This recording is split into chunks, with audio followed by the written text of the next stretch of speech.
West Lakeland Town Board meeting to order. And we'll start with the Pledge of Allegiance. I pledge allegiance to the flag of the United States of America and to the republic for which it stands, one nation, under God, indivisible, with liberty and justice for all. Thank you. All right, we'll start with the approval of the minutes of the January 14th board meeting. I just had a couple of corrections to make, and actually maybe Chad can help me with one of them.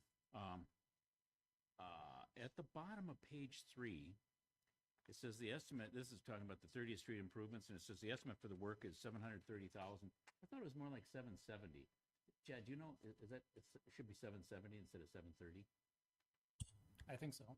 Okay. I can look quick. That sounds right. Let's make it approximately 770. I think that's closer to what we had. And then, let's see. Top of page 4, second line, says Moosebrugger moved to approve the agreement in principle. I think it should be PLE. I think the spelling on that should be PLE, correct? Okay. And then under 18th Street cul-de-sac, second sentence starts, "This was determined to be too small." And I'd like to insert the words, "After input from Bayport Fire Department, comma, it was determined to be too small to accommodate emergency vehicles," because that's really the impetus for this, and the minutes should reflect that. That came from Bayport Fire Department. Oh, thank you. And then finally, under public comment, Vince Anderson, it says, was not aware if a certificate of compliance has been issued for the town hall. I thought he was inquiring as to whether a conditional use permit had been issued. So I think that should say a conditional use permit instead of a certificate of compliance. Those are the only changes I would have to the minutes. Anybody else have any changes to the minutes before we talk about approving them? No. Okay. I'll move that we approve those minutes then as with those changes. I'll second. Moved and seconded. Any discussion? All those in favor say aye. Aye. Opposed, no. Okay, those are approved. And then the next set of minutes would be the budget workshop meeting, special meeting of the board. And I didn't have any corrections or changes to those minutes. Did anybody else have any? No. All right, we've all had a chance to review those, so I'll move that we accept and approve the minutes of that January 27, 2025 special meeting regarding the 2026 budget. Do I have a second? I'll second. Moved and seconded. Any discussion? All those in favor say aye. Aye. Opposed, no. Okay, so those minutes are approved. And the final set of minutes would be the special meeting that was held on January 30, 2025 to discuss litigation in the case of Dayton Holding versus Town of West Lakeland. Anybody have any changes to those draft minutes? If not, I'll move that we approve those draft minutes. I'll second. Moved and seconded. Any discussion? Hearing none. All those in favor say aye. Aye. Opposed, no. Okay, so those minutes are approved. Thank you very much. Next would be our treasurer's report and payment of the bills. In the month of January, the town received $29,506.41 worth of revenues. $13,716 came from Washington County, and then final 2024 tax settlement. $11,342 came from building permits. $3,200 from a driveway escrow. $500 for a well advisory escrow, and $93.56 for a final CUP. The town paid out $129,009.61 in the month. $9,111 was payroll. $53,869 was Bolton and Mink for the 2025 street improvement, also the pavement management project.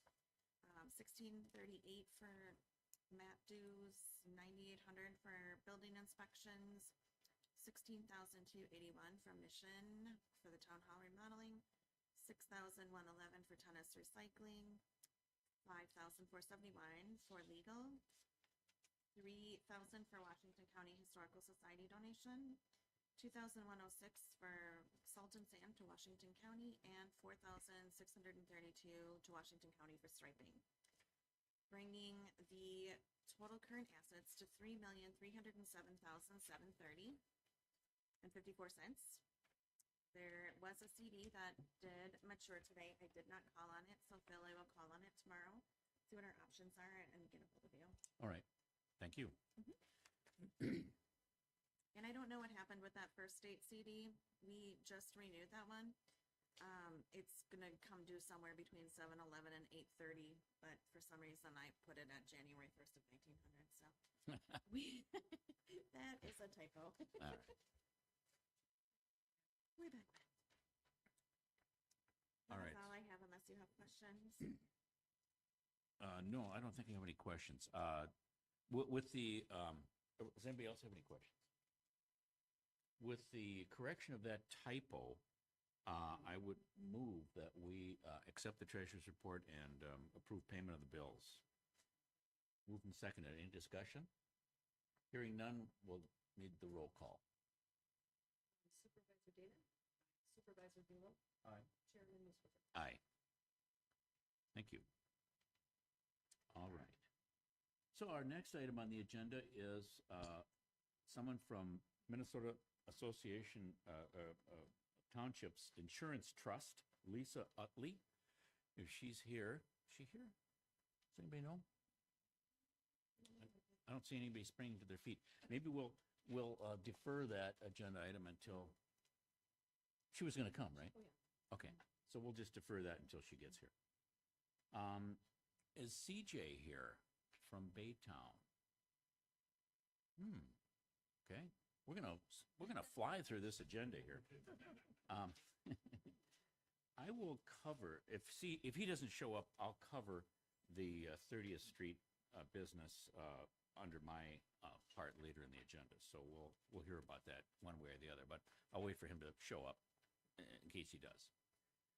Okay, and CJ Rendazzo is the Baytown Vice Chairman. He's gonna make an appearance if he makes it, to talk about that.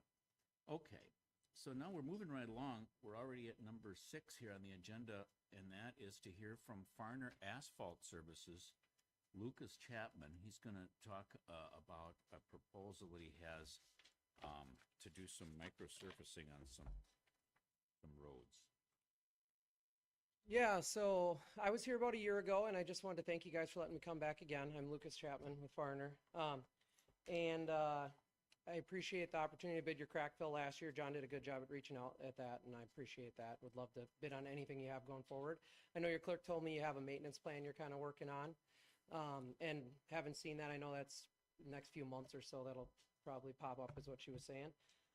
But I just thought I'd get you guys a follow-up from our last one where we had talked a lot about all of our different products, but I think the microsurfacing is one you guys would really benefit from. I picked a neighborhood in your guys' township that I thought would be a good candidate. It's a newer neighborhood. There's a map also that goes with it to show which one it is. It is, looks like 6th Street. It's a newer one. But yeah, this is kind of the price for that with microsurfacing. I included a specification as well for that product. Yeah, not this here, but I don't think this was me. But yeah, so anyways, I don't know if she printed it off for you guys, but this was the neighborhood. So, Okay, yeah, sounds we do. good. And just for, so it looks like this, kind of. I don't know if that's right side up. Yeah, that's right side up. That's what we're looking for, Betsy. Right? Oh, we don't have that. Okay. Well, that neighborhood was just about 2 miles long, so that price there is for about 2 miles. So if you're looking for ballparks of what per mile price is, 'cause I know that's what everyone's kind of looking for. That's a good estimator there.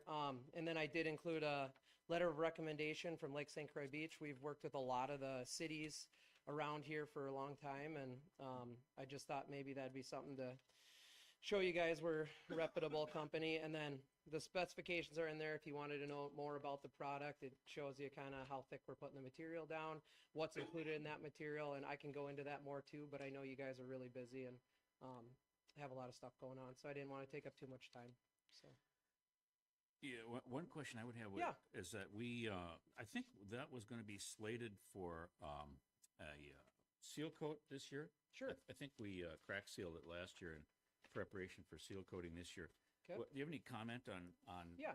on that process versus this process? And Yep. the pros and So cons? this does last quite a bit, quite a bit longer. There's MnDOT studies. I've printed one off today actually from the Minnesota Asphalt Pavement Association that shows that microsurfacing is a lot more durable than a chip seal. We chip seal a lot. That's our main product, but from what I've seen around this area, there's a lot of stripping and delaminating happening. That road is newer, so it has a better probability of the material adhering if you do chip seal. So something is better than nothing. So if you're to do one or the other, chip sealing is something you should do something, is what I'm trying to say. But microsurfacing is quite a bit better. The benefits to microsurfacing too is that is a neighborhood with a lot of people and kids there. And if you were to microseal, you can still ride your bike on it. You can ride a scooter. You can rollerblade. With a chip seal, you no longer can rollerblade. It's got loose aggregate and all that. So there are downfalls to the chip seal, and the micro kind of makes up for that there. And because that road is a lot newer, you don't have to worry about ride quality stuff. But if you had roads that have, some bumps or something like that, micro does make up a lot of that. So you don't have to do as much spray patching beforehand or anything. And if it's something you guys want to go look at, I can point you in the right direction of things we've done in the area that aren't too far away. So, yeah. Anybody else got any questions? Chad, do you have any questions or anything? Okay. Well, thank you very Yeah. much for the presentation. We'll certainly take this under advisement and Yeah, we'll appreciate it. chat with our engineers. I'm going to see just what leave fits some in. cards in the back. And if anybody has any questions, feel free to email or call or anything like that. So, All right. thank you guys. Sounds good. Thank you. Thank you for your presentation, Lucas. Okay. Let's see, what's next? Okay, so we've got George Eilertson from Northland Securities, and I think we're probably, maybe I should ask Troy. You've kind of done the final vetting for the financial investment policies, right? And so they're ready to go as far as you're concerned? Mr. Chair and Board, I did review them after the updates from the last discussion, and as far as I'm concerned, they're ready for action. Okay.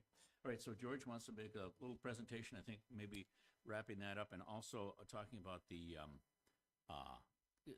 calendar or the timing, I guess, on the bond issuance, which we have coming right up. Later on in this, at this meeting, we're going to hear from Chad, who's going to tell us about the engineer, from the engineer standpoint, what the timing looks like and so on. So that segues quite nicely with what you're going to talk about, George. So I appreciate your coming here to take us through this a little bit. Oh, okay.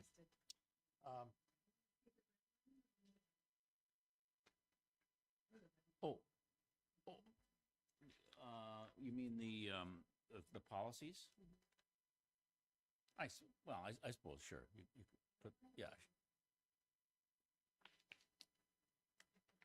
Yeah, let's put the red line one up there. I mean, I don't want to spend too much time, on it, but let's do that.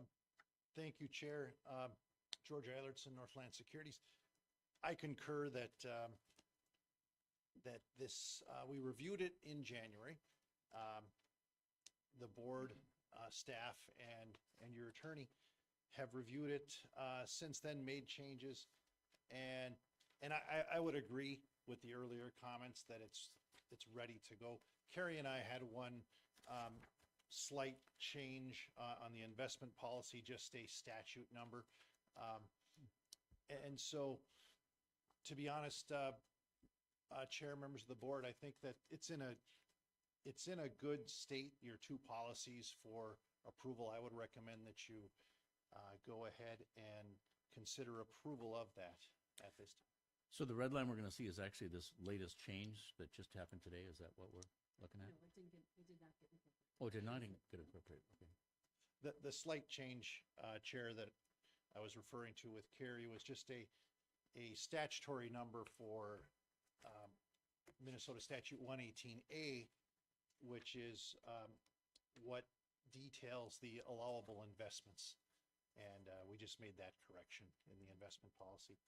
Other than that, there was some discussion at the January meeting about naming the treasurer, a purchasing policy change, allowing a certain dollar amount. And those have all been incorporated. So thank you for your time and review of that. I can address any questions you may have. Sure. All right, I suppose, let's see, well, we probably can't sign it if we still got a typo, so we'll have to fix that. Council, do you think do you approve the change that they're making with this statutory reference? Was it the wrong reference, or just that there was It no was, statutory reference? and my apologies, I actually should have caught that in an earlier review. It's on page 2 of the investment policy, section 5, where it references the town will only invest in securities authorized by Minnesota statute section 475.66. That should just reference Minnesota statute 118A.04. That's the only change that I noted, but everything else looks very good. Okay, so maybe what we should do is, you might want to take a look, maybe you already know, but if you don't, maybe you want to take a look at it a little bit after the meeting or something. But my suggestion here is going to be that we go ahead and approve the signing of this once we have the correct statutory reference. Right, so Mr. Chair, the board certainly can move forward with approving both of these documents. When it comes to approving this particular document, just indicate it with the statutory changes noted, and then, we can easily make that change. Okay. And once that's done, then you can sign it. All right. All right. So, and once again, just to kind of briefly recap, the purpose of adopting these is so that we have policies in place that will benefit us when it comes to the assignment of a credit rating for the township, which will in turn result in a more favorable interest rate that we'll pay on the bonds. Right? Thank you, Chair. Yes to that, and certainly yes to, in general, having these policies in place. A secondary benefit certainly would be as part of the rating process. About 20% of the rating score is about management, and the policies that you have in place is a large part of that management score. So eventually, when I talk about the other item, we'll walk through the preliminary bond sale calendar, which includes the rating calls. Great. Okay. Well, I'll move that we accept and adopt the financial management policy and the investment policy with the statutory corrections that are going to be made. Do I have a second? I'll second. Moved and seconded. Any discussion? Yes. Yeah. Typical? Is this a typical thing for a town to have? So, Mr. Chair and supervisors, yes, a town that's engaging in bonding is. If you were to poll all 1,700 and some townships, no, would be the answer. But yes, certainly as you get larger and start looking at bonding, having policies like this is not unusual. So I think this is our only formal policy that we have. Like, do we have other? We don't have other policies as a township. Snow plowing. No, we I think it was snow plowing Okay. policy. So we have three. We'll have three after tonight. Yeah. As far as financial policies, this is probably the only written Right. fiscal policy that we will have. Yeah. We've got some practices that we have always, done. I'm just wondering, maybe we should have a few more policies. If we're going the policies route, Sure, we should formalize a couple other things as we go along Yeah, that's not a bad at a idea. later time. Yeah, it's part of better government and improved organization. I think we should look for opportunities to do that. Any other discussion on adopting these policies? Right. Um, I hearing, had one more question. yes, please. So some of the ways things work in the financial management stuff, is that what we're already doing? I mean, there's no real change, it's just formalizing kind of the rules we already abide by? I think by and large, we do abide by these rules. I'll defer to the treasurer to comment on that, but I think by and large, this doesn't impose on us any new restrictions or procedures that we're not already honoring, I think. Is that true? Yeah. So it's kind of memorializing what we already do and promising to keep doing it. Maybe to follow up on that, Chair, and very good question. All Minnesota municipalities, cities, townships, counties, et cetera, need to follow the investment statute, 118A. And so even if you don't have a policy in place, you have to adhere to that. Here, you have a policy now that states that. And as well, the two other key policies from the rating standpoint are a reserve policy, stating what is your policy for how much you keep in reserve, and second, a debt policy, which is something that's more of a more recent ask of the rating agencies, but it is something that states what is your debt limit, when can you issue debt, how long can you issue debt, those kind of things. So they like to see when you put restrictions on yourself, and that's what the policy does. And obviously, we haven't exceeded those restrictions and won't, even after we issue these bonds, we'll still be within the That's correct. parameters of this, okay? All right. Well, all those in favor of adopting these policies with the statutory correction that we talked about, please signify by saying aye. Aye. Aye. Opposed, no? All right, so we've adopted those policies, and we'll execute this once we get the typos cleaned up. We didn't require a roll call because it didn't involve the expenditure of money. Yeah. All right. All right, George. So yeah, tell us about the process that we're going to be embarking on here with respect to the issuance of the bonds. And thank you for the time on the agenda relative to this item. And I'll defer to you, Chair and Board. If you would like, I can pause and come back after you act on item 12, which is authorizing to go out for bids. I can speak in the context that. Sure, yeah, that might be more Okay. helpful. Because at that point, then you're moving ahead on a project, and eventually you'll need to get money in place. So. Okay. If I can speak to it now or come back up, whatever your preference. I think it makes sense that you Okay. you can follow up to Chad when we get to his part of the agenda. That sounds like a good idea. Thanks. All right. Let's see. So we're moving right along, and we're already at the M&S tree removal contract revisions. And I'll just kind of summarize what's happening there. So what's happening is M&S wanted a change in the contract, the tree removal contract, to essentially provide for a $500 charge when M&S is called upon to remove a tree from one of our township roadways on an emergency basis. Tree falls down on the road or something like that. Or a branch falls down the road and it poses a hazard to traffic and so forth. So there'll be a $500 charge for when we do that. And that certainly doesn't seem unreasonable to me. And that's the biggest amendment in the contract.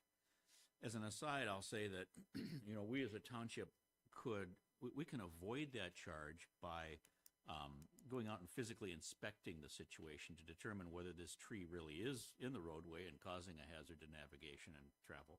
If it's not, and it can wait, then we avoid the emergency charge. If it's an emergency and the thing is really blocking traffic and posing a hazard to traffic, then it's worth $500 to get rid of it, I think. And so the way we can mitigate the cost of this additional, provision of the contract is to physically go out there and look at it and not just rely on some report from the public that there's a tree in the road. If we just rely on a report from the public that there's a tree in the road and it turns out to be a branch that's in the ditch, and we didn't really have to have it removed, we can avoid that charge by just inspecting it and ourselves. So then, and the other point of this is that Troy has put the contract with M&S into more appropriate contractual language. Before, we kind of had essentially the equivalent of a, written on the back of a napkin almost or something, now it's a real contract with provisions that will, help avoid misunderstandings and ambiguities and so forth in the future. The other thing we did, and this was at Matt's suggestion, Matt kindly offered to extend the pricing on the mowing part of the contract by incorporating it into the tree contract. So now these contracts will expire at the same time, and they'll have the same term, the tree removal and the mowing contract. He does both, so it makes sense that they are synchronized, in terms of how, when they come due and when they expire. And because this results in the mowing contract being extended by, what is it, a year or a certain number of months or something? 6 or 7 months. Mowing contract's extended for that much time, so therefore the pricing gets extended by that much time too. So I do think that's a good outcome. So that's what's being accomplished with this rewrite of these contracts. And anything you'd like to add, Matt, to what I just said? Okay. Does anybody, well, I'm going to move that we adopt these revised agreements with M&S tree removal. Is there any comment? Yes. I'm sorry, did you move? I did. Should I Can I withdraw just that? ask for one question? All right. So are you, just so I understand, are you talking the tree removal and the tree and mowing? Well, as I understand, the tree removal and the mowing agreement have been consolidated into one contract. That's correct. So you're just moving on that one agreement? Correct. Okay, all right. That one agreement that covers both of those All right. types of services. I misheard then. I thought you were trying to act on both of them. Oh, okay. And they're together now. Yeah, right. So, okay. Okay. Thank you, Mr. Chair. It's a consolidated contract. Okay. Do I, first of all, do I have a second? Moved and seconded. Any discussion? Anybody got any thoughts or questions for Matt or anything else? Hearing no further discussion, then I will I'll call for a roll call vote. I assume we require a roll call because it's a contract that requires the expenditure of funds. Is that right? Or not? We'll do the roll call. Supervisor Dana? Aye. Supervisor Buelow? Aye. Chairman Musburger? Aye. Okay, good. Now, the other thing, before we leave this topic, though, here's another thing I want to do. I want us to, I guess, approve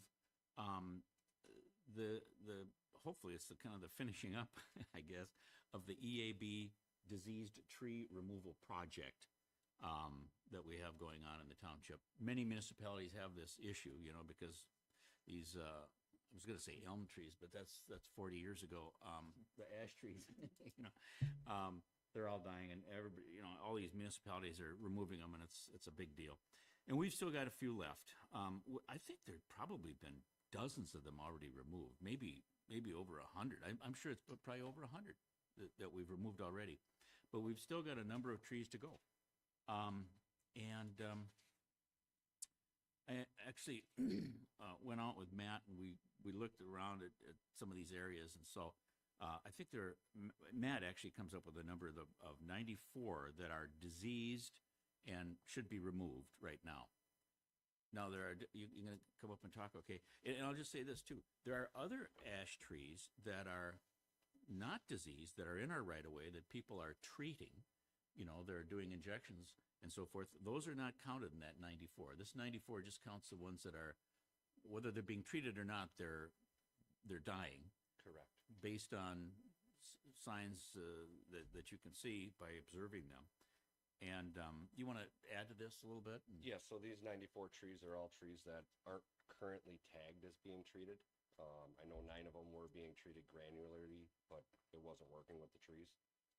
And the Can you only explain what the difference is there and why that might not work too well? Yeah, so the granular treatments is going to be similar to like a fertilizer you're going to put on the ground, and you're going to spread it out around the base of the tree, and you're trying to target the root structure, but it's incredibly hard to target that actual root structure. And then you add irrigation into the mix and so on and so forth, versus an injection is injected directly into the tree, so 100% of the chemicals going in and uptake through the tree. It's a lot more effective with treatment. Yeah. I had some revisions to what I had sent you the other day, because I did find fixed numbers for 3 of the streets that are on here, which brought that total down by, call it $3,000 or so. And keep in mind, these numbers are just estimates off of the largest trees sampled in these neighborhoods. They're not actually fixed numbers. Sure.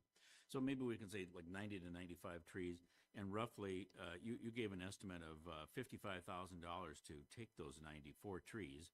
It might be a little less because it's not quite 94. Correct. You pay by the DBH. So regardless of the tree's canopy size or the height of the tree, you pay by the diameter of the tree.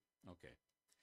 All right. And so what we're looking at here, though, is somewhere between 90 and 94 trees, $50 to $55,000 for the trees, and then another $6,000 to $8,000 to grind the stumps.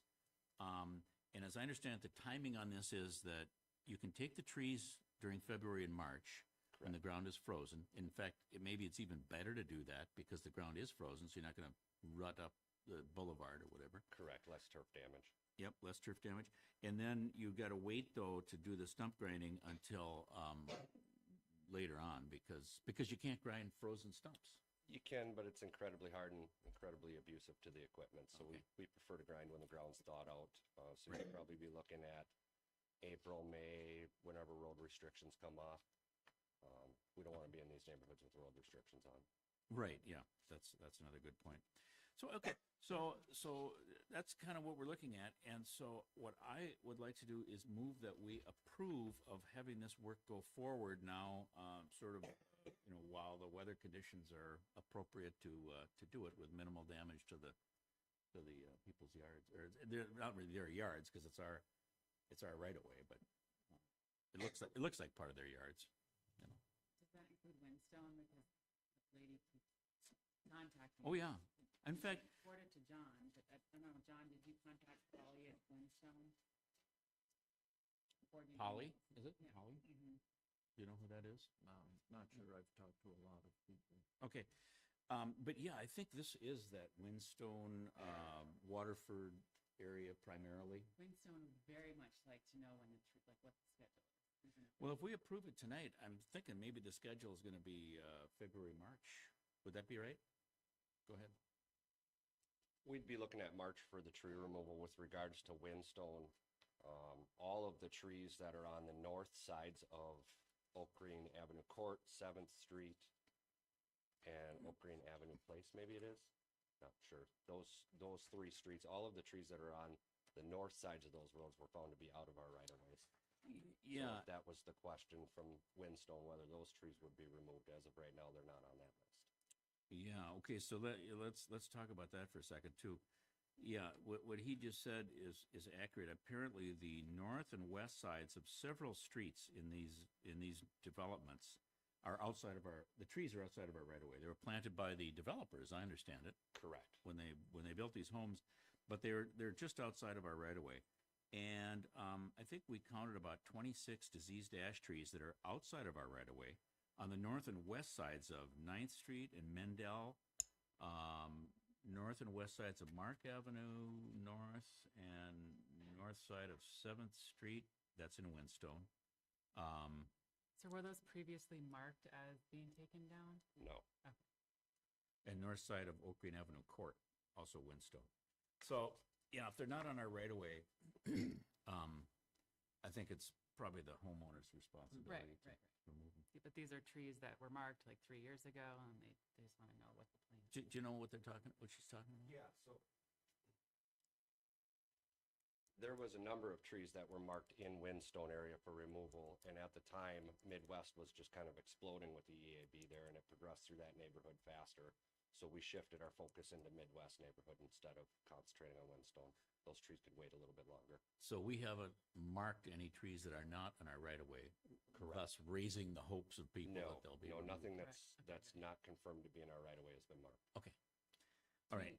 Do we need to talk about, is the notice procedure figured out? I think it is. Okay.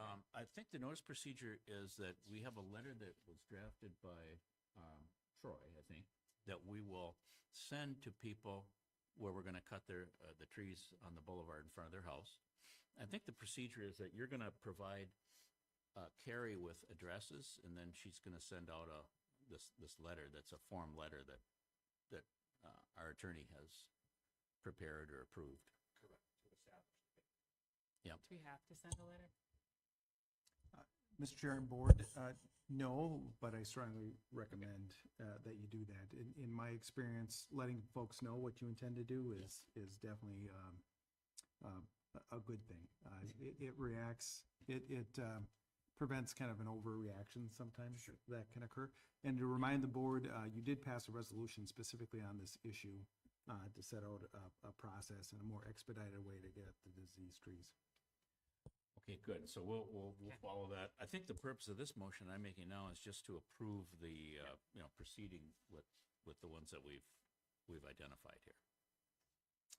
So that is my motion. I can't remember if anybody seconded it. Huh? Oh, okay, great. So do we have any further discussion on the motion? Is this all the trees? Like, is this the end of it? Not necessarily, because it's Well- only the diseased ones, right? Okay. And there's another thing to keep in mind. So this is the trees that we've identified in these neighborhoods as being diseased, that Matt has identified. And, there could be an ash tree somewhere buried in the brush on 30th Street or something, that may be part of a cutback or something. Ash trees that are just mixed in with other trees and are part of a rural road cutback are not part of this. This is really the kind of the residential street situation, and all those ash trees that were planted by the developers in these developments that are now dying. And it's not the end of it, because some of the landowners are spending quite a bit of money to treat these trees, and when they're successfully treating them, we're not going to cut them, even if they're on our right of way.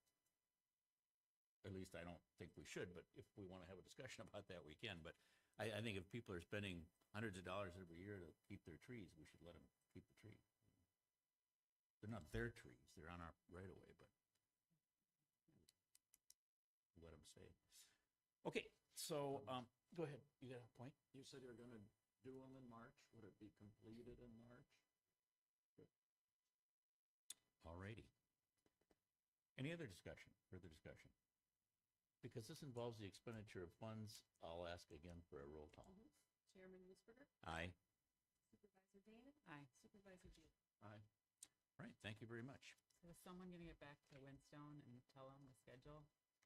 Oh, yeah, if there's individuals that have asked about a schedule, maybe would you mind calling those folks? How do we get a phone Is number there- to you? Yeah. I'll like you're forward gonna you want the email names and right contact. now. Yeah, names and. Names and contact info. Again. And I've heard from a guy too over there, and so I'm gonna talk, I'll just tell him myself. You don't have to worry about it. But, if anybody does make that inquiry and wants to know, then we can forward it to John, and he'll respond. Okay. All right, let's see, what's next? We've got the 75th Township Anniversary Committee update. Hi there. I'm the spokesperson for the committee. Okay. 6 women and me. That's what it is. All right. Hopefully I can do this in about 5 minutes. There's 4 slides, and then we'll move on to the Planning Commission update. So, the next page, please, Betsy. First, I'm going to give you 1 minute of history lesson. Okay? This was an Indian community until the 1800s. when the European settlers arrived. And a treaty was formed with the Ojibwe Indians in 1837. Ultimately, the state of Minnesota was formed, and Washington County and Lakeland Township at the same time in 1858. And since 1858 to about 1950, there was an incredible amount of development here in history. And we've been finding some historical articles, things people have submitted to us. And it's quite interesting, the development of the bridges, I-94, all the businesses, churches, and schools. We have 3 schools in the township. One was closed in 1900. It's on Neil Avenue. Now it's residents. So these things are interesting, and we're kind of assembling this information. And then ultimately, the township was formed in 1950 with these independent farmers here. They seceded from Lakeland. Lakeland incorporated as a village, and the farmers wanted nothing to do with it. So here we are, 1950 to 2025. This is our 75th year. So, And we still want nothing to do with it. so there's your 1-minute history lesson for tonight. And then the committee for this event has got some press on the township website. This is a snip from the website on the left. The brochure is on the right. That's also linked on the website. And we're planning a big party, Tuesday, August 5th. Bigger than before. We're planning dinner, dessert, live music, games, cars, more cars, things for kids, and a number of things. So the ask tonight is budget. We want to talk about the budget. So next page, please, page 3. The scope of the event, again, is dinner for up to 1,500 people, a third of the residents. So we put a budget together accordingly. And we actually have quotes from Jordan's Meats. They're very generous for community events like this. They say they can feed 1,500 people for about $3.50 a person. So quite generous. But we need a shelter, a tent, tables, chairs, possibly a biffy, and some monies for marketing and prizes and music. We have a band lined up for 4 hours, live music out in front of the town hall, a number of things. And that adds up to about $7 a person. And we are soliciting contributions now, and this will go on until the event, actually. We have some of the gravel pits have committed to donating some money. Brian Rock, Minnesota Paving, Jordan's Meats, of course, is being quite generous with us. Belwyn is donating maybe some prizes, some things like that. So there's a lot of discussions going. And there's also, an opportunity here for residents and any of us to contribute a few bucks to this party. So we're hoping that we can offset this cost by at least half anyway. But at this time, we do need a budget. And even without having these other things secured, we're asking that the town board could move forward to establish a budget of $10,000 for the event. And I think, we had had some discussions on this before. We might need or prefer to vote on this at the annual meeting even. So I guess we'd like your support for this kind of budget, for this kind of party. We'll do our best to manage the costs. We'll reduce the cost if there's less people than the 1,500 planned. Some of this food that isn't prepared can be returned, and those things are coming together, and we'll get as much money as we can from others. So, any questions on this? One question I have is, now we've got a proposed budget for the, to be approved at the levy will be approved at the annual meeting next month. This isn't built into that budget, right? So what do we have to do? Do we have to amend that budget if we're going to approve this? Well, Or it's not the 2026 budget anymore. Well, it's not 2026, right? So it's 2025 budget. Well, yeah, so I don't know, how we do that. Yeah. Around the corner. How did you do that, Troy? So, Mr. Chair and Board, in my opinion, the upcoming annual meeting could authorize an expenditure in 2025, because it just says with the authorization, I'm sorry, just a second. Let me get over here. So, says the electors may set an amount of money and let the town board spend it to commemorate an event of historical significance to the town, to recognize volunteers, service efforts, and retiring town officers, or to host or support a community celebration.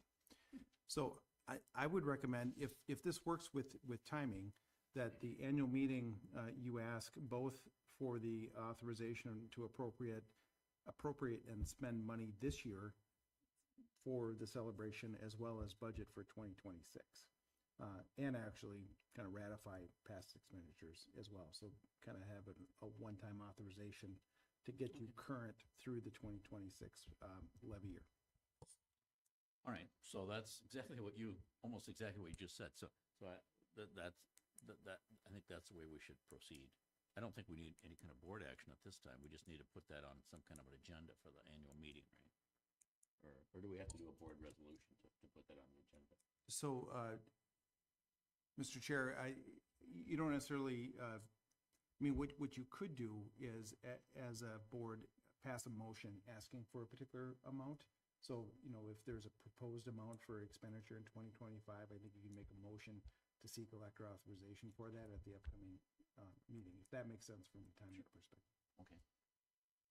All right, so I think let's do that. Then I'll make a motion that we request approval from the electors at the annual meeting in March for this sum, $10,000, appropriation of $10,000 to accomplish this celebration. Do I have a second? A second. Moved and seconded. Any discussion? So we're not approving the money right now. This is a resolution to put this on the agenda for the electors, meaning all the members of the community that come to the annual meeting in March to approve it. Any other discussion? Hearing none. All those in favor say aye. Aye. Opposed, no? Okay, so we'll put that on the agenda. Okay. We'll make that ask. Yeah, thank you very much. We will prepare like a 5-minute presentation on the event for the annual meeting then too. And we'll keep working on knocking on doors for monies too. So, okay. Sounds good. That's it for the 75th anniversary discussion. Unless you want some more history. Can you send me the history, because it's our turn to present at the Lake Elmo Airport on our township, and it would be helpful if Sure. to do Yeah. it. Yep. It's a work in progress. Just But send me what you send you what you got, yep. Okay, so let's move on to the planning commission then. I should be pretty quick with this. The planning commission did not meet in January, and we are planning to meet on February 20th next week. We didn't meet because we didn't have things to work on. We were caught up. How about that? But we have a few topics, they're gonna be in front of us. One is, All Energy Solar is coming with a proposal of a ground-mounted solar installation at 735 Novak. So we'll review that and then be ready with a recommendation to the board for a public hearing for a conditional use permit. And we have a builder coming to us with an accessory structure. I believe it's closer to the right-of-way than the residence. I believe that's why they're coming to us. They don't have the plans yet. 1258 Old Ridge, Sussel Builders for a outbuilding. And we'll review that and come with a recommendation. And then big topic for us next week will be the due date is Friday for the planner proposals. So those should be received by Carrie at the office, and then we will review the planner proposals at our meeting next Thursday. And our plan then will be, if interviews are needed for these applicants or proposers, we'll schedule that for our March meeting so we can bring a recommendation forward by April. Do you have anything else for us next week? I'm not aware of anything. Anybody got any planning commission agenda items in here? No, but thank you very much. Okay. I'm excited to hear about the planner, vetting process. That's Yeah. gonna be a good addition to the township. A lot of other folks are doing it. Yeah, well, I'm looking forward to see the proposals that we get, so Yeah. exciting. And I was in the town hall on Friday, and I was helping Dan. We were grouting tile in the kitchen. This place was an absolute mess. Like, oh my God, it was a mess yesterday even. So it looks nice. So thanks to everybody and the crews that did all the work in this town hall in the last couple of weeks here because it Yeah, really, this really afternoon came it was a together. mess. I was here this afternoon. It was still, I don't know who did the magic, but it Yeah. looks 110% better. Yeah. So But- anybody out on YouTube, you should come to the town hall and see it. Yeah. Yeah, thank you. Thank you very much. Appreciate it. All right. Betsy Vance is going to talk to us about a proposal. This is a great thing. We're going to try to convert our online applications to PDF fillable forms, to make it easier for people to fill those things out, and they can probably just email them to us or mail them or whatever they find most expedient. And so this is kind of a big step forward if we go ahead with it. But Betsy, you want to tell us about the?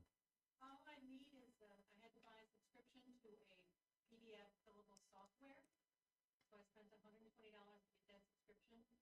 Very seeing the first couple free, I got to tweak a couple things, but fundamentally it works. So reimburse me for that software. Okay. By the way, is that Adobe software or some? No, it's not Adobe software. It's Adobe software. Oh, so you're saving us money by shopping around for different software. I don't need the Adobe software. Yeah. It's just flopping the box. Okay. And then the idea is we would post that on the website instead of just a PDF that people would have to print and fill out in pen or They pencil. download the copy and Yeah.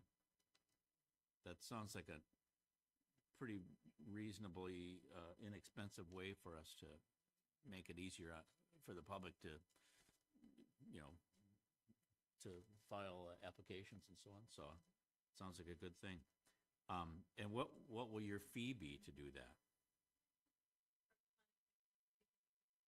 Gosh, you are very generous. it doesn't take that long for the document. Yeah. Just flipping. I appreciate that. So what we need though is, I have to make a motion then so that we can reimburse you for the 120 that you spent on the software, PDF filler software. So I'll make that motion that we can reimburse Betsy for the expenditure she made on the fillable, PDF fillable software. Do I have a second? I'll second. Moved and seconded. Any discussion? Nobody wants to, I mean, we all want to say what a great thing this is, so, I'll just say that. Thank you, Beth. Yeah, thank you. Thank you. So all those in favor of that reimbursement, wait, no, we gotta have roll call, don't we? Yeah, okay. Everybody agree? I think everybody is okay with it. Okay. Yeah. Great. Supervisor Garrett? Supervisor Brewer? Aye. Chairman Hughes. Aye. All right, thank you. And thank you, Betsy. Appreciate it. Chad's up. And this is a big thing because Chad's gonna tell us about the, kind of the calendar and the plans and so forth for moving forward with the road reclamation project that we're all eagerly awaiting.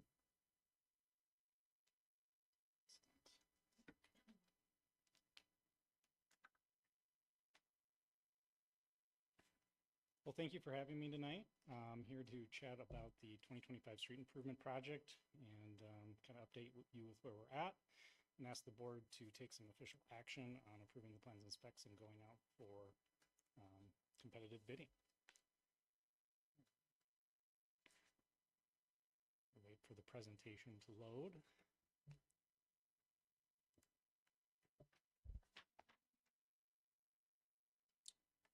Just the documents you sent over. There was a PowerPoint. I should plug into mine. Maybe? Or was it? Okay. All right. Okay. Yeah, I think it should be.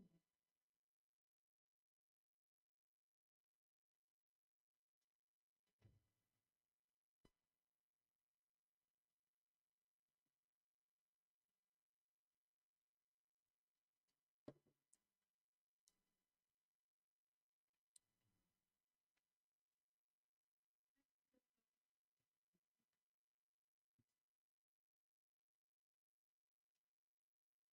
That's the beauty of modern technology, you know? And it gives everybody a chance to relax for a minute.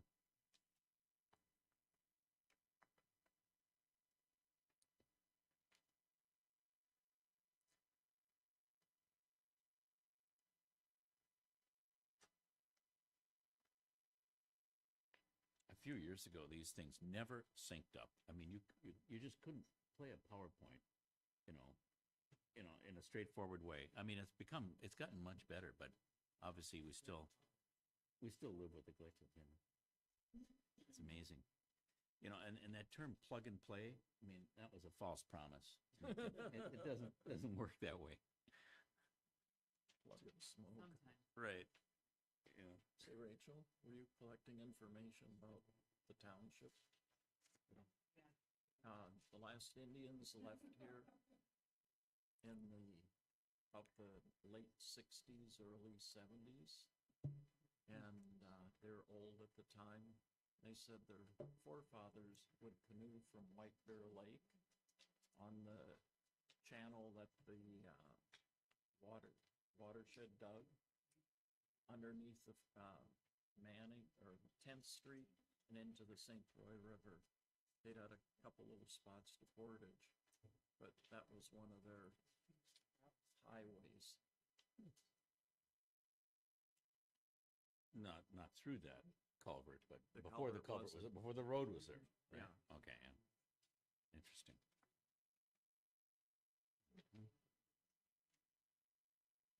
Yeah, there are a couple of crazy characters.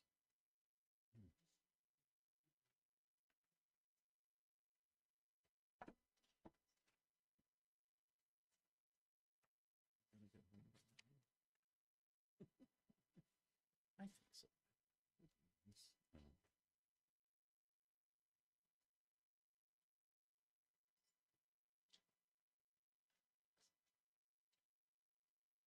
How's it coming? Okay.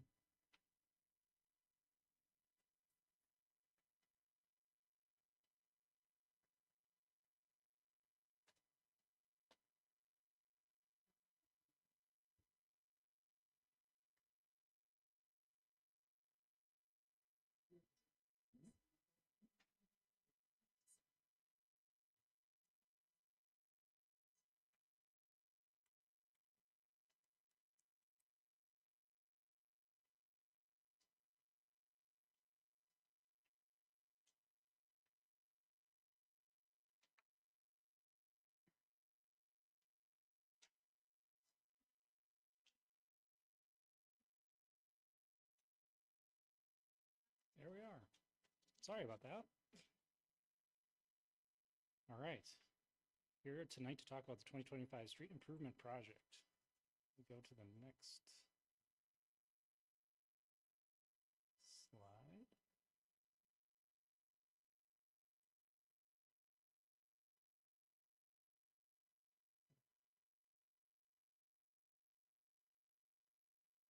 All right. Perfect. So from a project schedule standpoint, we started this process back in May of 2024, and we're here tonight on February 10th, 2025 to review the final plans and specifications as prepared for the 2025 street improvement project. And if the town board approves said plans and specifications, order advertisement for bids to get competitive bids from contractors to determine actual costs associated with the improvements as presented. Next slide, please.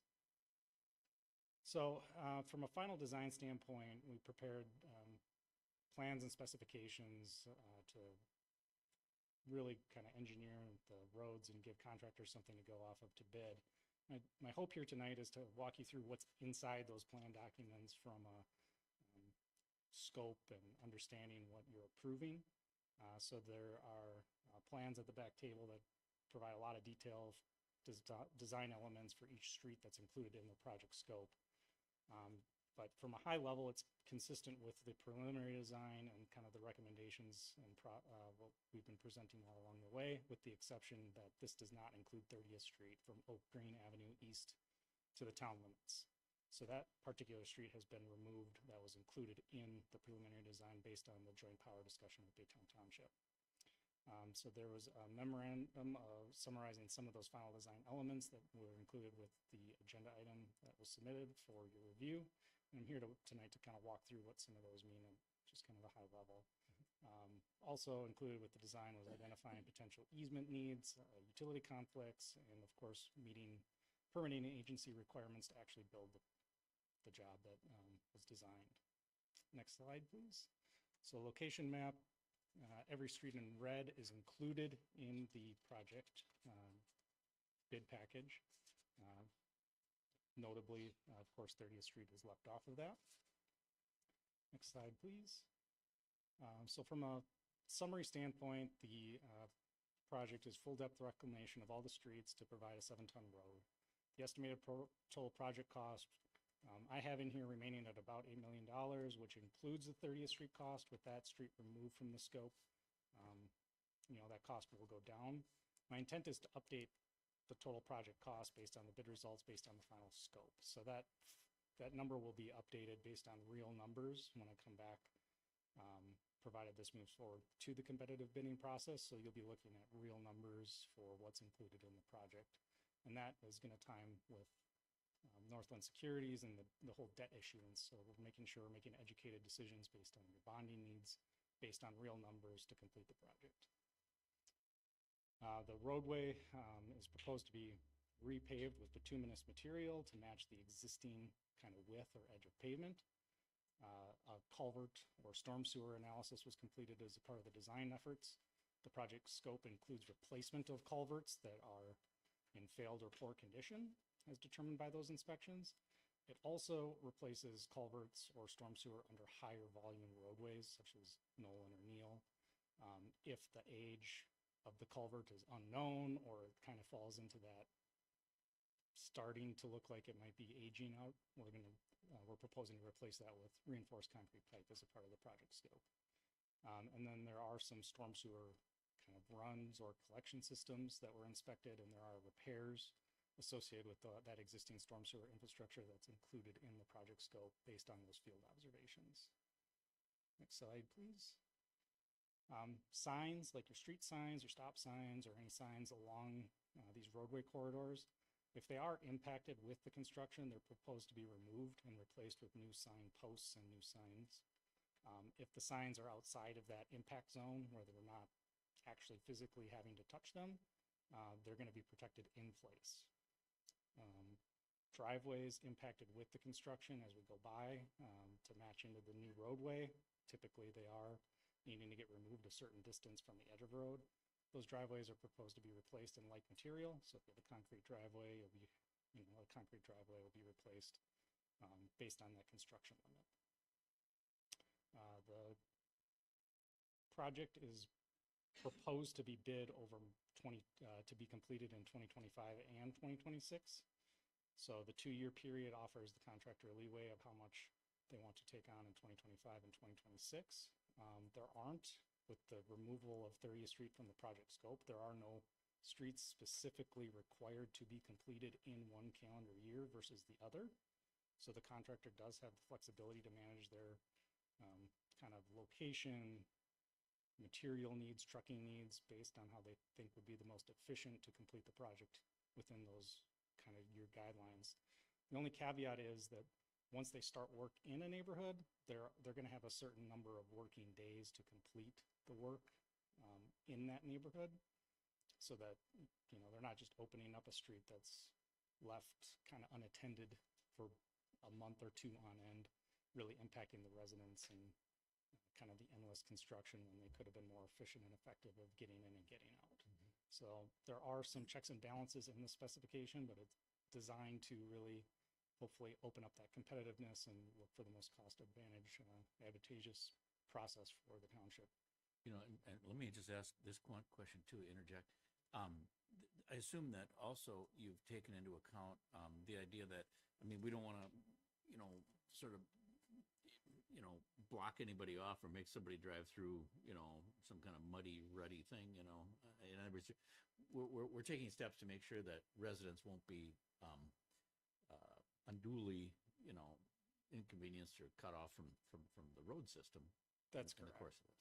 Yep. So within the contract, stuff like the Manning Avenue project in 2025, the county's maintaining access at all the intersections. That does put them northbound only, but kind of all those puzzle pieces are included in the plan to minimize the residents, impact and how they get in and out. Now, when we're replacing culverts full width of the road, there's going to be days where they're going to have to go a longer route than they desire to as a part of just the necessity of construction. Sure. But the effort and intent in what's in the spec is to try and minimize and understand those circumstances. Thanks. Additionally, when reviewing some of the impacts of the proposed construction, everything's really intended to keep a very tight footprint to what is there today, meaning that, we're putting the road pretty closely back to as it is today, depending on right-of-way and easement needs. The exception to that is along Nolan Avenue. We're proposing some fill to create a shoulder, which I'll present to you in a little more detail, where there will be an easement, a temporary easement of sorts that would need to be worked out with the property owner in order to realize those improvements, because the township does not have any right-of-way along one parcel along that stretch of road where we're proposing that shoulder fill. Next slide, please. And then Neal Avenue was a topic from 20th Street to 30th Street. We came back, some of the preliminary geotechnical information and feedback showed that reclamation might be not advisable due to what the investigations found beneath the pavement. We did some additional testing, which was authorized by the board, and that was kind of reflected what the original testing showed, that underneath the pavement there's some gravel that has a lot of fines in it, where if you mix it in with the existing pavement, you're not left with quite the base that you would like. So the plans propose replacing a portion of that existing gravel under the pavement with the excess gravel that's generated from other township roads as a part of this project. So when we take the roadway and grind it up, you're effectively raising that new gravel elevation to the top of the old pavement. And where we can, we want to leave as much in place as possible. But if, say, that pavement's 6 inches thick, and you have to put 4 new inches of pavement on top of that, you're raising the road maybe more than it allows to match into driveways, or where you don't have right-of-way, you need to stay really tight. So they have to strip off some subset of that gravel surface that's generated. And the goal would be to bring that material and utilize it on areas like Neal that needs more supplement than exists today. So it's really designed to keep that material within the township limits, reduce trucking costs, but also be cognizant that what we found underneath Neal, at least between 20th and 30th Street, really isn't supporting that just standard reclaim and pave option. So that's how the plans and specifications go about addressing what that geotechnical investigation found. There is a stretch of about 200 to 300 feet of Neal Avenue, a low point, that was investigated for kind of frost heaving. And the plans include replacement of kind of that road-based structure with some sand and gravel to prevent or help with any future potential heaving in that area. So that's consistent again with what the geotechnical investigation was found. Next slide. So to go through just kind of the two different sections of road that are included in the plans, we have what we call a rural section road, which the drainage goes into ditches or off the edge of the road into ravines and culverts. The plans and specification establish what we call a 2.5% crown, which is the slope from the center line towards those ditches, and paves either a 3.5-inch thick new bituminous surface or up to 4 inches, depending on which street you're on and what the geotechnical report found beneath it. Most of the roads will have a 3.5-inch thickness, but some do increase to 4 based on just if it's a collector road or not. And then after they pave that surface, what the plans and specifications include is creating kind of a 1-foot gravel shoulder, I'll call it, which is using that reclaimed material that's generated to basically support the edge of your new road before it matches down into the existing kind of turf side slope either to a ditch or ravine. And really that is there to support that new edge of pavement, utilize the material that's generated with the project, and then restore, if there is further needs to go out and chase that elevation into the ditch, that would be replaced with topsoil and seed and blanket as necessary to establish growth, to tie everything in. Next slide. So urban section road, so there are a few streets in this project that have water that flows towards the road from the yards. Again, we'll be establishing that 2.5% ground, paving that 3.5 to 4 inch new surface on top of it. But the difference being that instead of the water rushing away from the road into the ditches, it's running towards the road to be collected. And the concrete curb and gutter is proposed to collect that water and carry it to whatever storm sewer collection system is in that neighborhood or area. The concrete curb and gutter is a surmountable drive-over style curb, which is there's a detail in the technical memorandum that gives a little bit of dimension, but standard drive-over curb. And then behind the curb, restoration needs would be topsoil and sod if it's a maintained yard. Next slide, please. So a little bit more detail into what we're proposing along Nolan Avenue that's included in the plans. Next slide, please. This drawing was included in the technical memorandum at the end, and I'd just like to take time to try and walk through what it's actually showing, because it's more of an engineering document than, presentable. But so along Nolan Avenue, where those side slopes get really steep south of Greenwood on the east side, which is kind of represented in the picture, I have a long black highlighted line on the east side of the road. And really what that line represents is filling from the existing edge of road out to the existing right-of-way line. And what that fill material is allowing the township to do is really create a 3-foot wide shoulder along the east side. And that would be a gravel shoulder that's relatively flat from the edge of the existing pavement. Now that developed shoulder really would support the edge of the existing road and give just a little bit of buffer for vehicle traffic if they lose sight or edge of road with their tire, and give just a little safety bench, we'll call it. That's largely running all through the design. That's possible to do. The caveat is there is one property with no right of way. Their property goes to the center line of the road. So we'd have to work specifically with that property owner in order to get the easements and permissions necessary in order to actually build the improvements. The rest of the I'll call it the thicker black line or the shoulder fill, the touchdown point is at the right-of-way line, so the township would have the ability to do that. Additionally, along this stretch of road, there is a crossing culvert, I believe 1535, I think that's Nolan, where we're proposing to do a combination of two things. One is we're lowering the road by a foot, and that's not impacting any driveways or properties negatively. Is it still Nolan or Neil you're talking about? Still Nolan. Okay. Sorry if I said Neil. No, you didn't. You didn't. I'm just trying to keep it straight.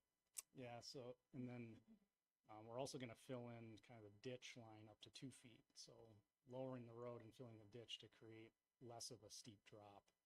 And there is a crossing culvert in that location where we're doing this, where there's an existing kind of cobble wall along the edge of the roadway embankment.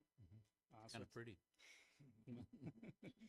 We're proposing that might go away with these improvements to improve this not so steep of a drop, and then replace that crossing culvert that's got some kinks and some interesting things going on with how it's actually constructed today. I looked up that PID for that parcel that you're going to need, and I think we can work with the owner. That would be good. Yeah.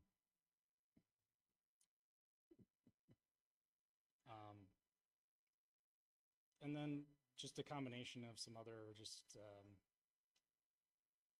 minimal fills in some existing ditches and stuff to really try and not have such a steep drop off from the edge of the traveled lane along that stretch of road. So just kind of want to point all of those items out. Next slide. So what comes next? Really approving the plans and specifications as presented and opening up obviously to discussion and questions from the board before doing so. But if the board does approve the plans and specifications tonight, we'll be asking them to also order advertisement for bid. And really what that does is it publicly puts the plans and specifications in, on Quest CDN, which is a very common online bidding platform, I'll call it, that contractors are used to going to get word of the project out there. They can download the plans and see if it's something that they would be interested in bidding. So it'd be published, the ad would be published on that website along with your legal paper. I understand you have the Pioneer Press or the Stillwater Gazette. So if the board has a preference on which one of those two it would be published in, that feedback would be helpful for tonight.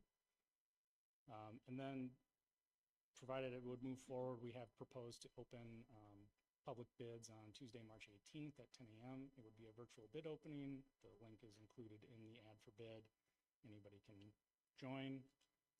I'll be present at that. And then we take those bid results, review all the pricing, and then bring forward a recommendation at the April 14th town board meeting with recommendation of the lowest responsible bidder, and then look to the board for direction on whether to enter into a construction contract at that time. And that's really the important, the next really critical date is that decision, because that's when you're signing a contract to actually build the improvements as presented in the plans.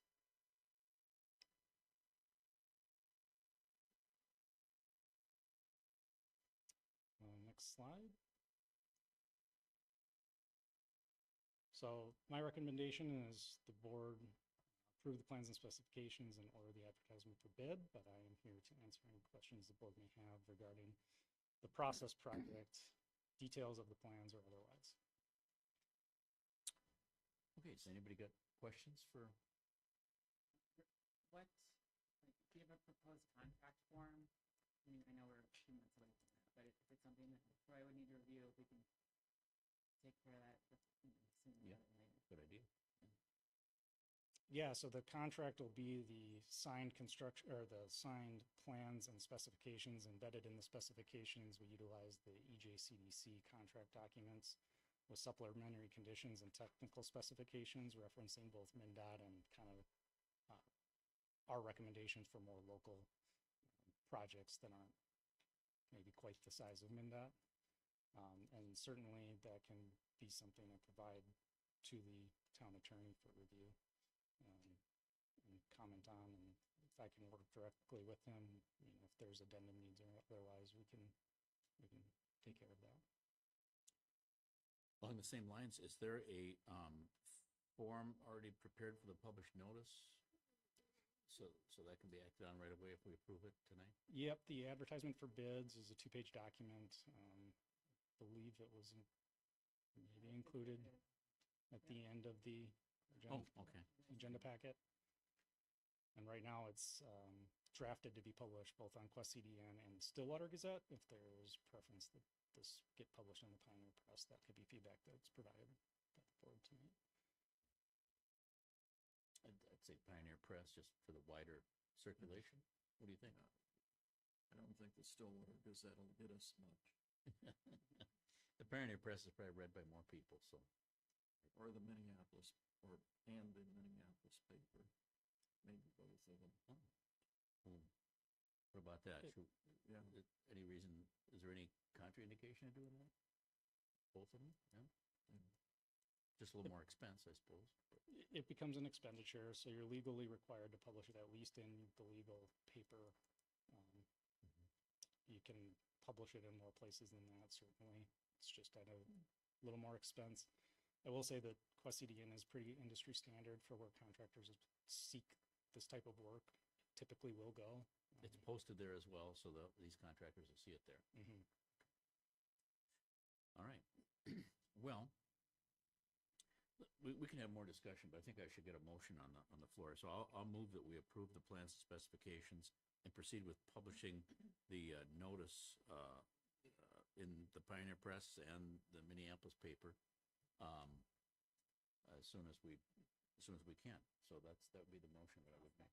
Moved and seconded. Now we can have more discussion though, if you've got more questions. Any thoughts? Yes.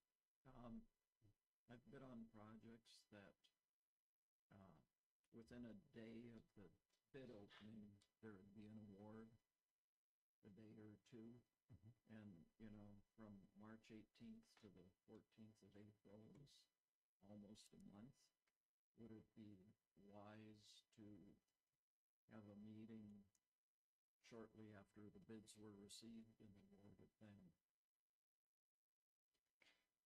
Certainly, I didn't want to speak for the board on calling a special meeting specifically to award a contract, but we have written in the contract documents, bids can be held with the bid bond up to 60 days. It's more preferred by the contractor to have a known decision sooner than that. I would recommend that we get at least two-ish weeks to review the bids, analyze them, and prepare a formal recommendation that can be provided to the board in advance of that meeting. So that could be done in about a week. And then a week after that, if there was a special meeting called specifically to review the information and award a contract, I think that would. So you're saying it might be appropriate to have a special meeting in early April, it sounds like maybe? Not so much in March, right? Or the end of Don't we March? already have a meeting on the 30th? Yeah, March 31st, we have a meeting. We have no problem with special meetings. We adore them.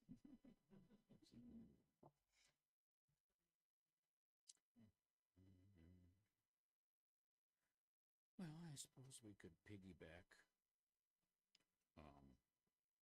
on that. Do you think you'd be ready with your recommendations and so forth by that, in that time frame? We're talking about the 18th, so that's exactly 2 weeks. Is that too tight? Or does that work? No, that should work. There's no reason we shouldn't be able to get that analyzed and then a board item out Okay. by Wednesday, the 26th. Maybe even a little earlier, maybe the 25th for the 31st meeting. Okay. Well, I think we could certainly tentatively plan to have address that at the organizational meeting. And, post notice of a special meeting that would include both topics. But I would also, but you'll keep it so that they have to keep their bid open for whatever length of time you originally specified, right? Yeah, Yeah. it'll be required to. So, be yeah, that I 60-day think period. we can and probably should make an effort to, speed that along in this way. But that, we don't have to bind ourselves to it, but that could be our plan, I think, and that sounds good to everybody. Any other discussion before we vote on the approval of the plans and specifications and the publishing of the notice? Anything else you've got, John? Other thoughts? Okay. But, you have any other thoughts? All right. This does not require the expenditure of funds per se, but does it require a roll call vote otherwise? Mr. Chair, no. I don't see, you're just agreeing to go out for bids. Yep. So, no. Okay. So all those in favor of accepting and approving these plans and specifications and publishing a notice for bids in both the Pioneer Press and the Minneapolis Tribune, please signify by saying aye. Aye. Opposed, nay? Okay, so we'll go ahead and do that. And thank you very much. Chad, anybody else got any questions or thoughts? Or Chad, do you have anything else you want to add? I guess I should say. Nothing that comes to mind. I just appreciate your time and Sure. we'll get this. I appreciate posted. your efforts. Appreciate it. All right. So let's see, what's next here? I suppose we should circle back now to Mr. Eilertson to talk about how the timing of the bond issuance is going to dovetail with the construction schedule.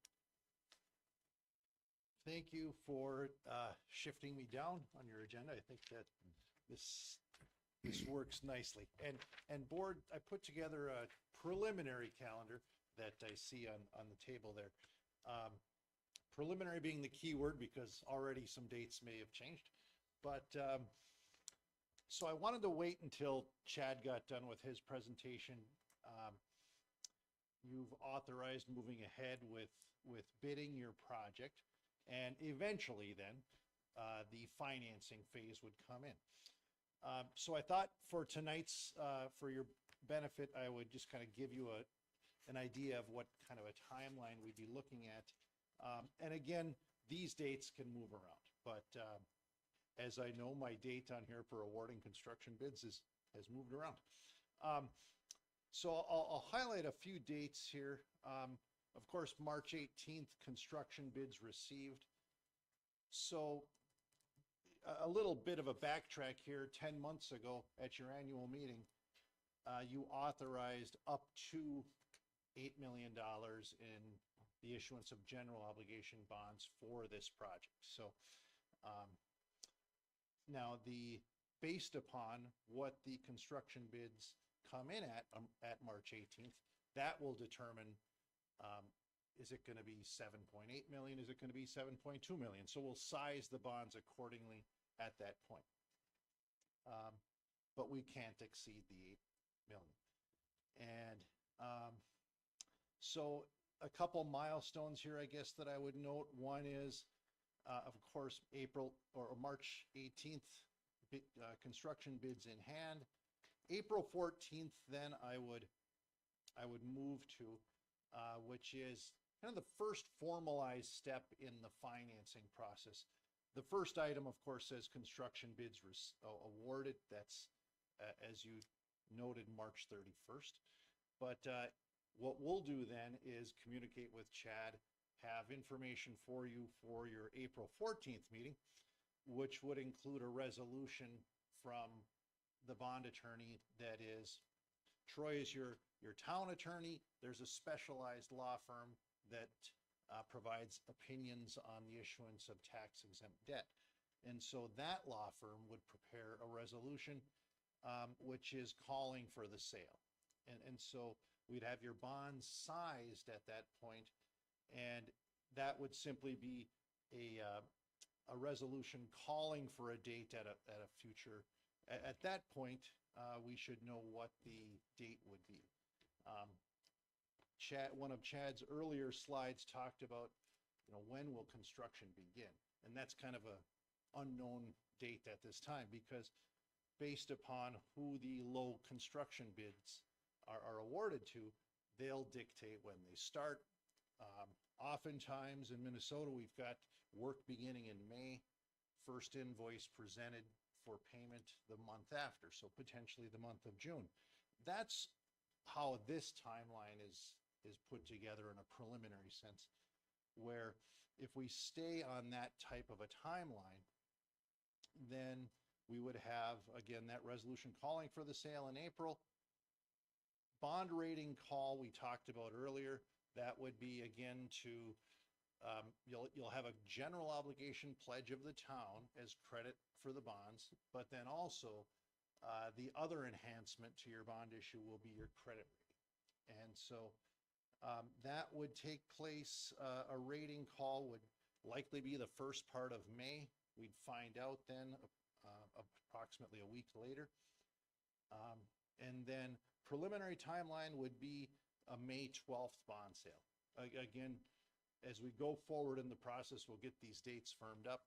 But if the contractor wants to start in May, this would be a good timeline, because generally speaking, you get the money a month after you issue the debt.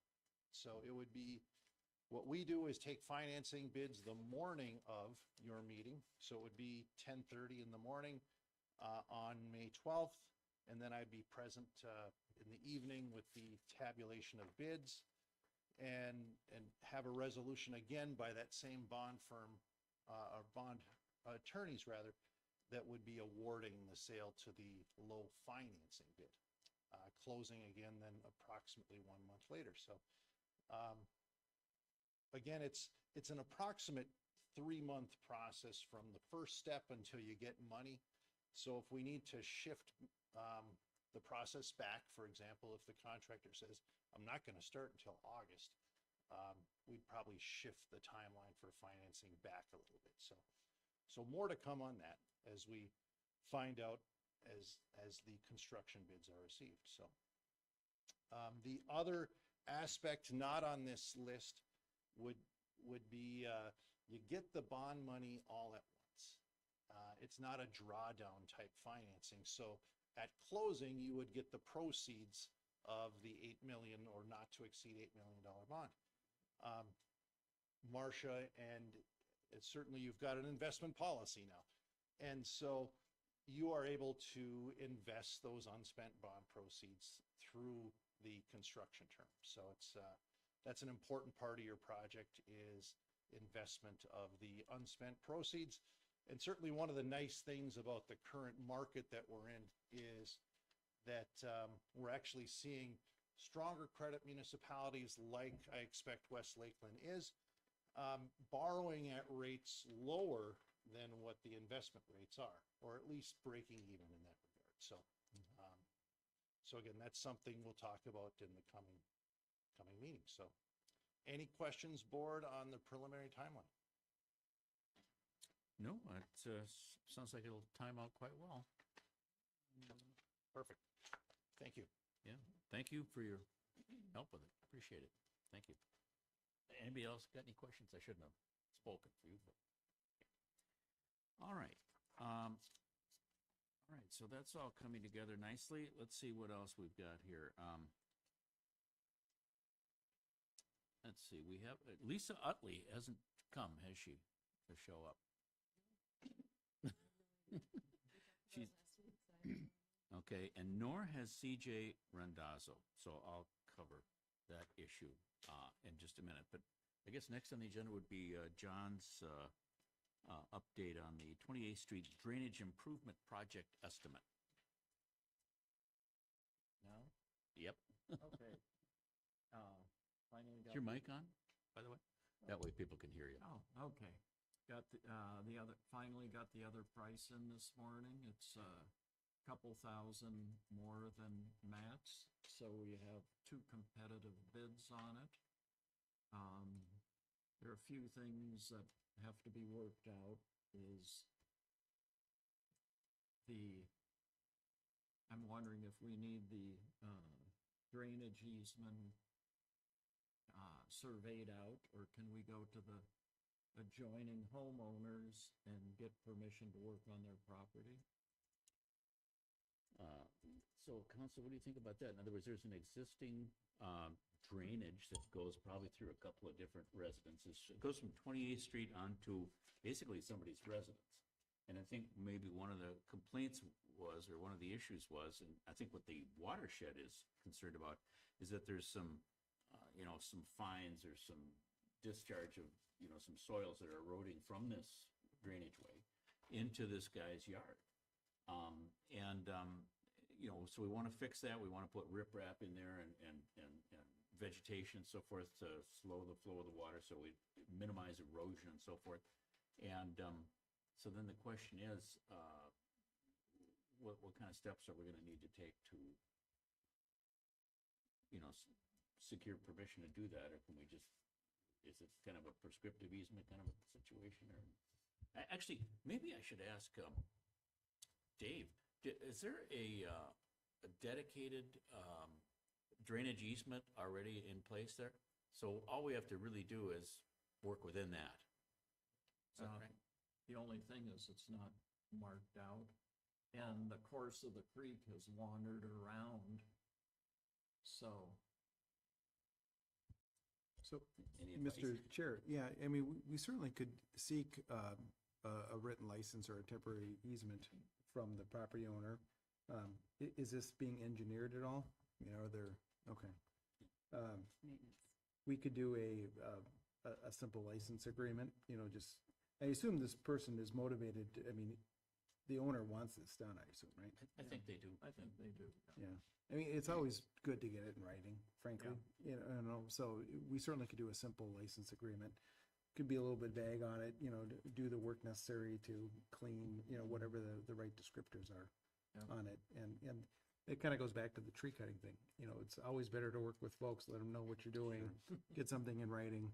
That way, if for some reason they get upset about something, then you were there with permission.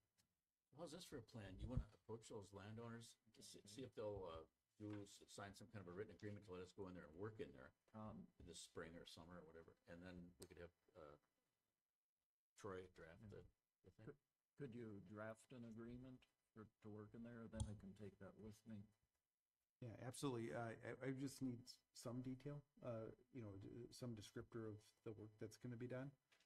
And then I could just leave blanks for the filling in owner name, and I can give you that at the end of the meeting. that'd be great. Great, okay, good. We'll move forward with that this summer and be able to put that behind us. Yep. Okay. And of course, when we get to the point, we'll probably, I suppose we have to approve, you know, some money for whoever we're gonna go with, but you might wanna check with Matt, yeah, and see if his bid is still good and all that, and then, yeah, then we can go ahead. Okay. Town hall renovation update. It looks gorgeous. Doesn't it though? I mean, Yeah, it's getting there.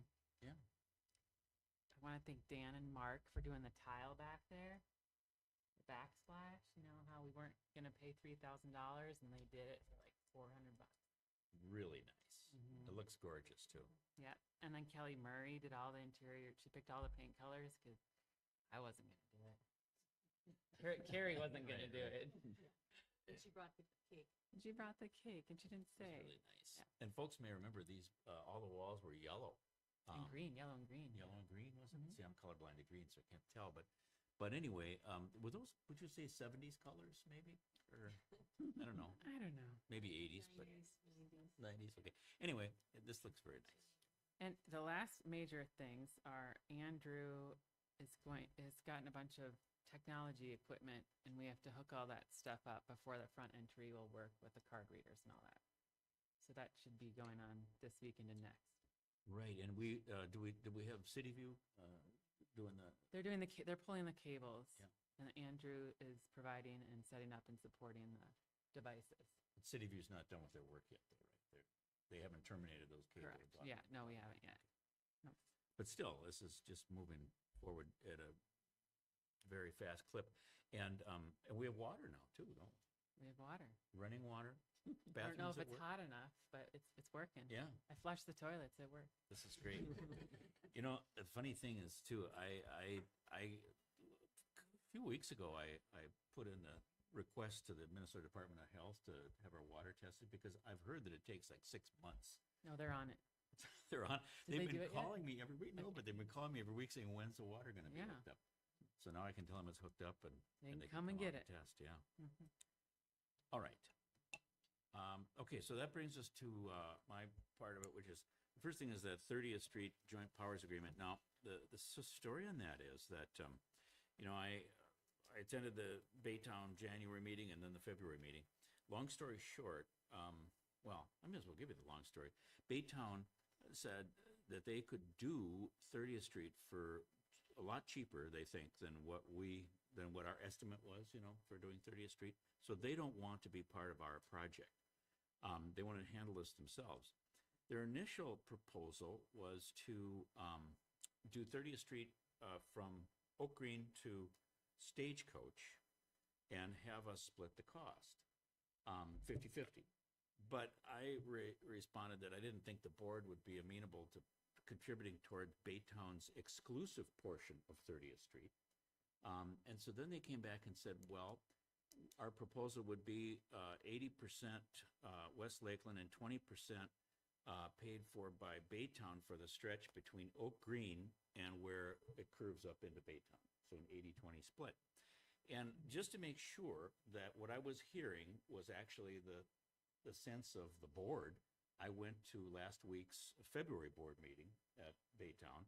And indeed, it appears that that is the sense of the board, that they would like to propose that to us. And of course, I said, I can't really speak for my board, but I'd be surprised if we agreed to the 80-20 split.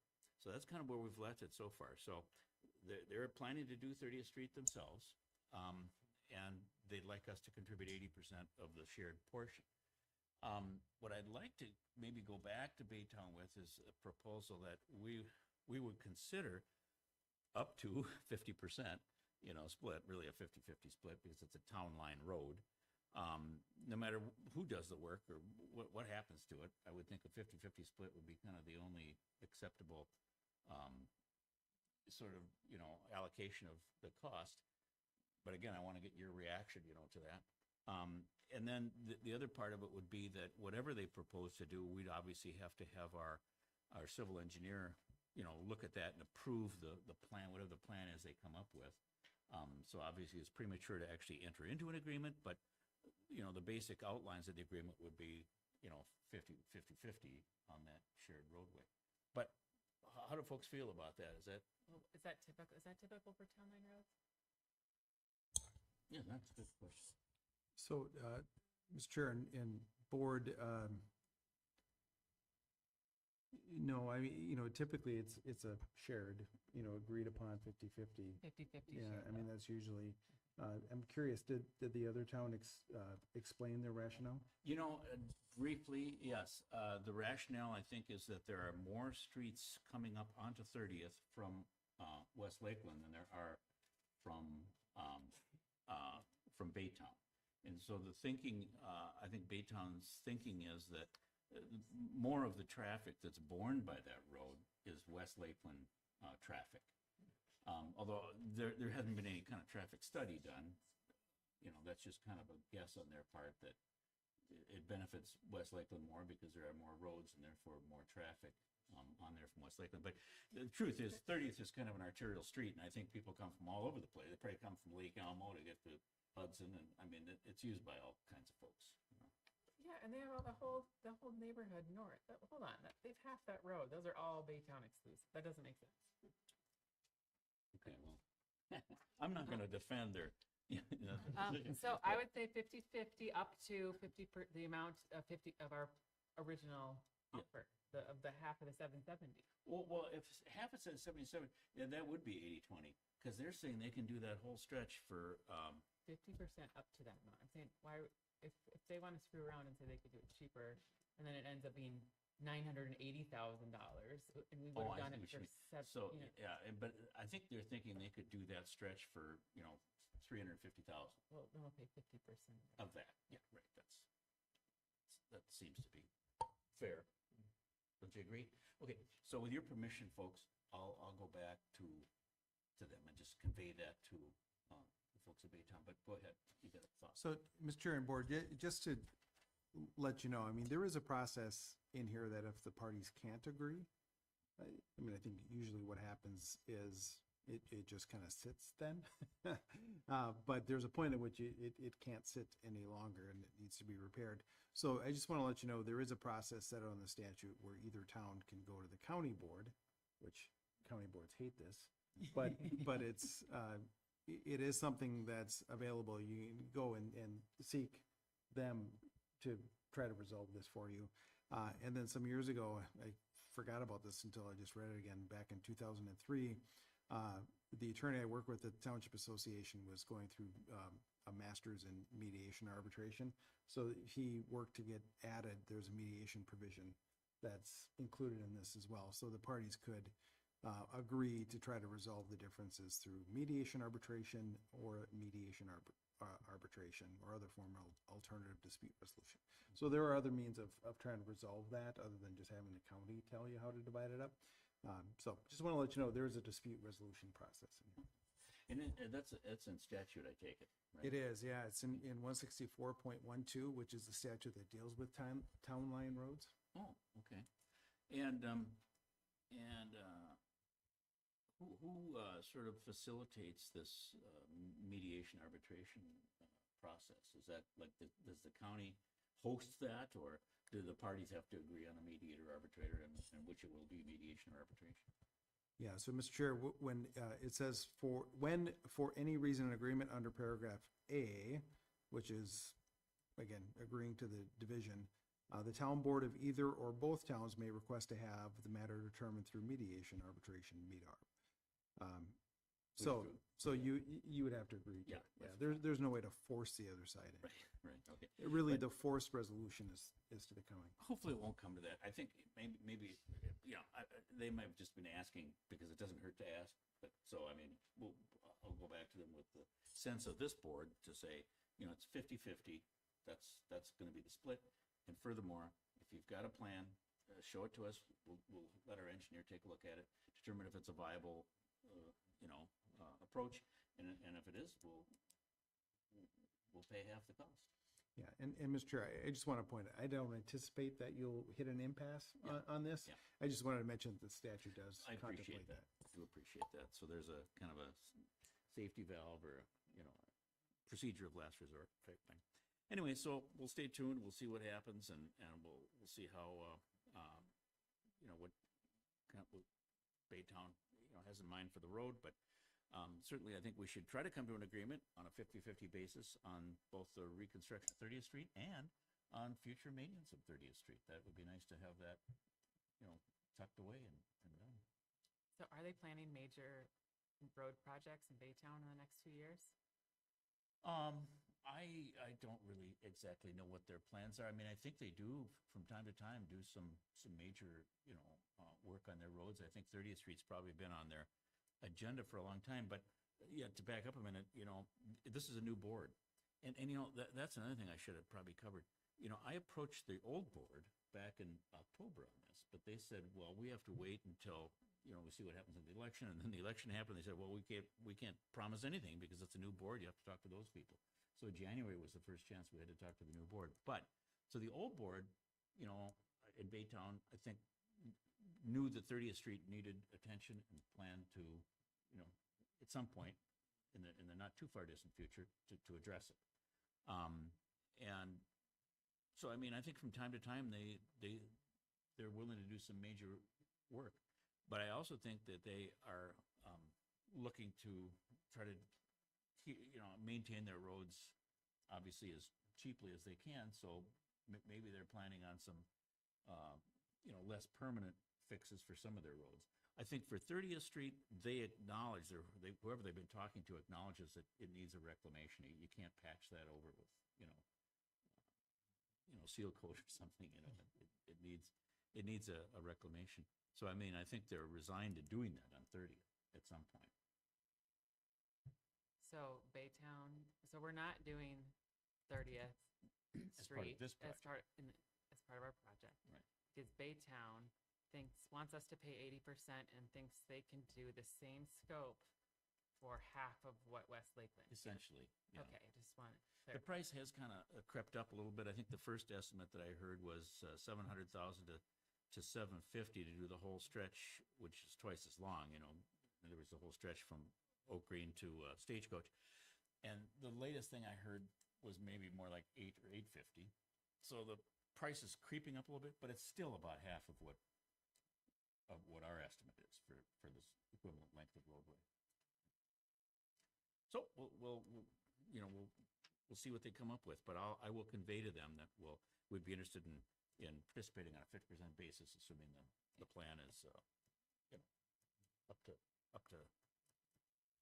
workmanlike standards. So if they come around, Yeah. could we add that into like the 2026 project? We're not gonna be able to bond for that though. I mean, we're not gonna be financed for that. It's kind of like a now or never thing, or not, or in the long Well, time. we have a capital improvement account, fund, and we might be able to, fund that share out of that if we don't, we don't bond for the entire, 8 million. And if they really do it much cheaper, then it won't be as much of a hit on our capital improvement. Right, but there's no way they're do it that much cheaper. I mean, we're- I wouldn't, I don't know, Chad, are you skeptical about that, or do you think they maybe can figure out a way to do it much cheaper, or what do you think? Mr. Chair and Board, it's really hard to comment on based on what they've been discussing directly with a contractor on. Yeah. To speculate too deep into what this, scope of apples to apples, apples to oranges. Right. We're basing the estimate on a total project cost basis, which includes contingencies and some assumptions of preliminary design. It hasn't been refined to final design since we didn't actually design it. So there could be cost saving realizations just in the final design efforts of how much gravel we can leave in place. But it's really, without seeing what they're actually basing their number off of, hard to say where they're finding that cost savings. All right, so anyway, we'll continue to pursue this, I guess, with Baytown in good faith. All right, so I don't think we need any action. No, we just had a discussion. I think that's good enough. All right, next item will be a couple of personnel policies that we talked about at our budget meeting.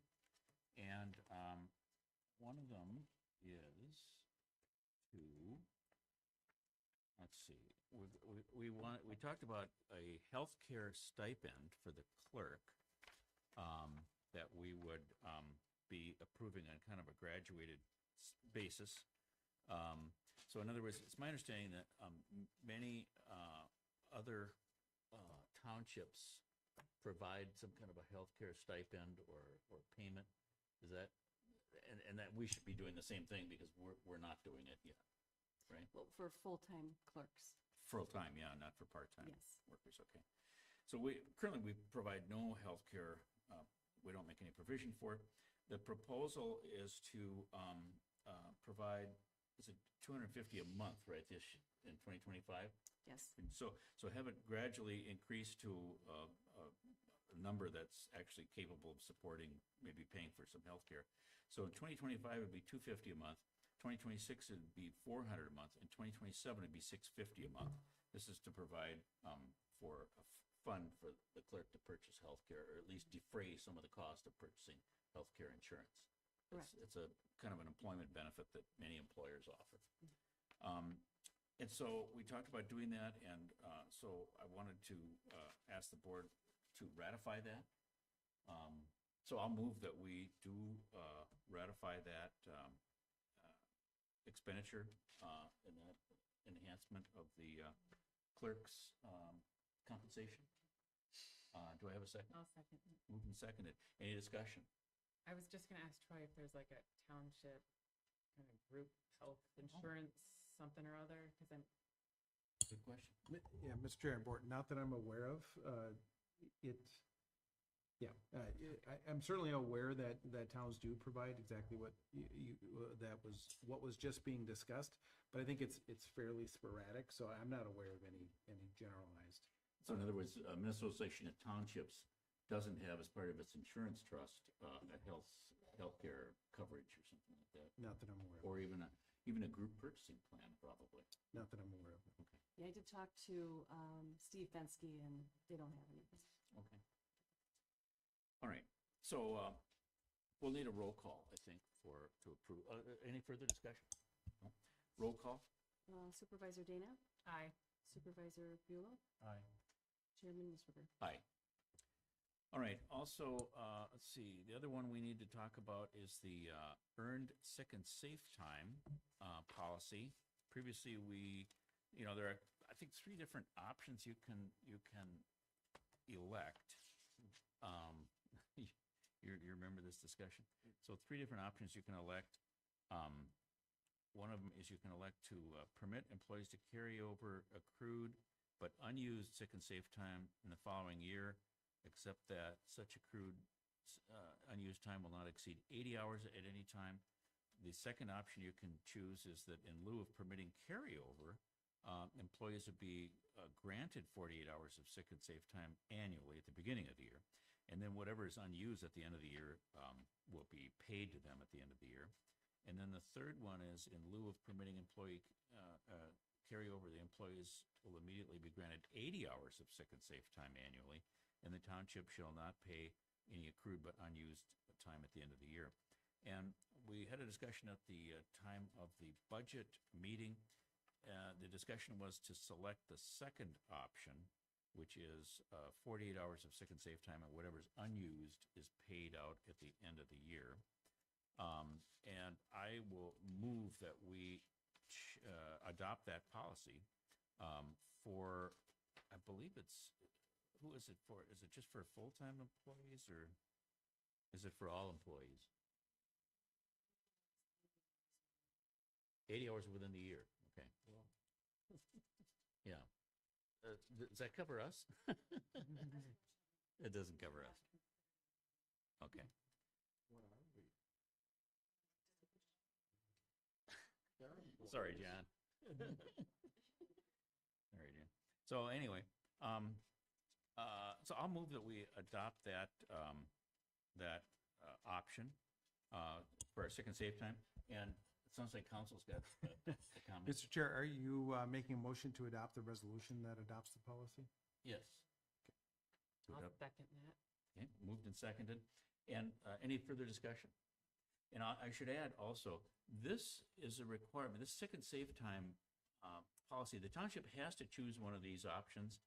And I think it's under state law. There's a state law that requires us to adopt one of these options. You can't not do it as a township. Okay. Further, no, you turned off your mic. Okay. All right. Any further discussion on this one? Hearing none, all those in favor of adopting that resolution, please say aye. Aye. Opposed, nay. Okay, that gets adopted. Finally, Mr. Chair, Go ahead. if I might, just one comment. So my partner, Jason, he's between the two of us, kind of our employment personnel policy.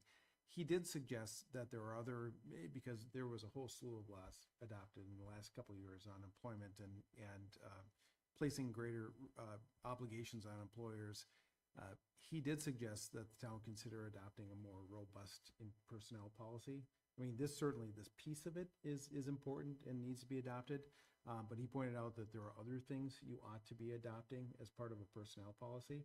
So I'm not proposing anything right now. I just want to put in the back of your head that at some point you may be seeing something more complete coming forward. coming from you folks, right? Yes, yeah. Yeah. Sort of a Okay. proposed employee manual type thing, or Right, a right. policy. Right, yep. Yes. Okay. I appreciate that. Appreciate all the guidance we can get. The next item is talking about the compensation for the board members to attend meetings. Currently, it's $60 a meeting, and it's my understanding that neighboring townships are pretty much universally at 75 and have been for quite some time. Did somebody do some research on that? You did. You work for them, okay. And it was pointed out at the meeting by actually a member of the public that was attending that we haven't adjusted that in many, many years, maybe decades, and that we're not in line with these neighboring townships. And am I correct that $75 a meeting is kind of the standard going rate these days? Or? Wasn't someone at 95? Listen to that. Listen to- No. Oh, that's a funny. I thought maybe that was Baytown. Okay. Okay. Really? Somebody was at 95? Yeah. Really? You hear that, Phil? You could get $5 more. Yeah, right. No, that's You want to do 80? that's a bridge too far. That's a bridge too far. That is kind of weird. It is. Yeah, tacky. It is.